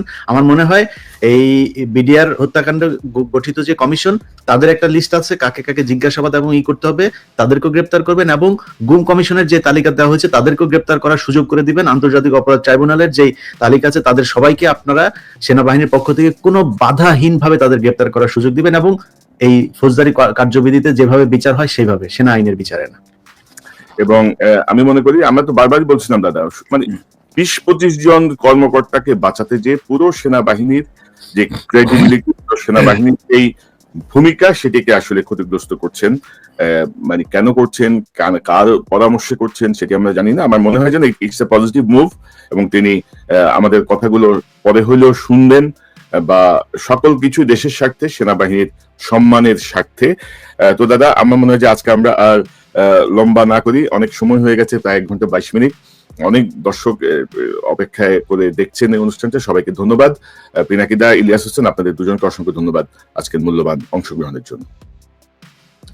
দর্শক, এতক্ষণ যে অনুষ্ঠান শুনলে নিশ্চয়ই আপনার এই আলোচনা মর্মার্থ উপলব্ধি করতে সক্ষম হবেন। আমরা যেটি বলতে চেয়েছি, ডক্টর ইউনূসের যে ক্যারিশমেটিক নেতৃত্ব, সেই নেতৃত্ব বাংলাদেশের মানুষকে একটু নতুন ভাবে আশা জাগিয়েছে, এবং আমরা মনে করি যে নির্বাচনের ডামাডোল না তুলে ডক্টর ইউনূসের মাধ্যমে আমাদের দেশের যে আবর্জনাগুলো জমেছিল, যেই কাজগুলো রাজনৈতিক সরকারগুলো করতে পারবে না সেই কাজগুলো ডক্টর ইউনূসের নেতৃত্বে এই অন্তর্বর্তীকালীন সরকারের মাধ্যমে আমরা যদি সম্পন্ন করতে পারি তাহলে আমরা কি সুন্দর বাংলাদেশের দিকে যাব। বাংলাদেশের 54 বছর হয়ে গেছে, সেই 54 বছর ধরে গণতন্ত্রের অভিযাত্রা, দুর্নীতির বিরুদ্ধে সংগ্রাম, এই সংগ্রাম ওই সংগ্রাম ক্রমাগত আমরা এগুলো করে গেছি। তো এগুলো থেকে আমার মনে হয় যে বের হয়ে আসার একটি সুযোগ সৃষ্টি হয়েছে। নতুন যে 7 কোটি ভোটার, সেই 7 কোটি ভোটারের কথা মাথায় রেখে আমাদের রাজনৈতিক নেতারা তাদের বক্তব্য দেবেন, তাদের কর্মসূচি ঠিক করবেন, সেটি আমরা প্রত্যাশা করি। আর পাশাপাশি আমাদেরকে গালাগালি করে কোনো লাভ নাই। ইউটিউব থেকে যে টাকা আমাদের আসে ভিউয়ারশিপ থেকে, তার অর্ধেকের বেশি খরচ হয়ে যায় আমাদের পেইড সফটওয়্যারে। আর আমাদের যারা আমাদেরকে ইঙ্গিত করে বিভিন্ন দলের বিভিন্ন নেতা যারা কথা বলছেন, তাদের একটা কমিটি বাণিজ্যের 10 ভাগের 1 ভাগ টাকাও আমরা ইউটিউব থেকে পাই না। এই কথাটি আবারও মনে করিয়ে দিলাম। আমরা বাংলাদেশের পক্ষে কাজ করছি, আমরা বাংলাদেশকে একটি পর্যায়ে নিয়ে যেতে চাই, কোনো দলের পক্ষে কাজ করছি না। হাসিনা হুমকি দিয়ে কিছু করতে পারেনি, হাসিনা জেলে পাঠিয়ে পারিবারিকভাবে নির্যাতন করে কিছু করতে পারে নাই। আর এখন তো সেই স্বপ্ন অনেক দূরাগত। সো যারা যেই জায়গায় আছেন, ভুল বোঝাবুঝির কোনো অবকাশ নাই, দেশের পক্ষে আসুন, দেশের পক্ষে সবাই মিলে আমরা কাজ করি। পাশাপাশি আরেকটি বিষয় আমি বলতে চাই, ডক্টর ইউনূসের ইন্টারভিউ দেখে বা তার কথাবার্তা শুনে যারা বিভ্রান্ত হয়েছিলেন যে এই লোক পারবে না, তিনি তার ক্যাপাবিলিটি ইতিমধ্যে প্রমাণ করে দিয়েছেন। তার সঙ্গে চ্যালেঞ্জে যায় না, তার সঙ্গে ধাক্কা ধাক্কিতে যায় না, আপোষে আসেন। এবং আমার ধারণা ডক্টর ইউনূস খুব শীঘ্রই হয়তো তার উপদেষ্টা পরিষদ পরিবর্তন করে একটি নতুন কাঠামোর মধ্য দিয়ে হয়তো দেশকে পুনর্গঠন বা নির্বাচনের পথে ক্রমশ এগিয়ে যাবেন। দর্শক, এই চ্যানেলটি সাবস্ক্রাইব করে আমাদের পাশে থাকুন, এই চ্যানেলের মেম্বারশিপ নিয়ে আমাদের পাশে থাকুন। আবারও দেখা হবে ইনশাল্লাহ। আসসালামু আলাইকুম।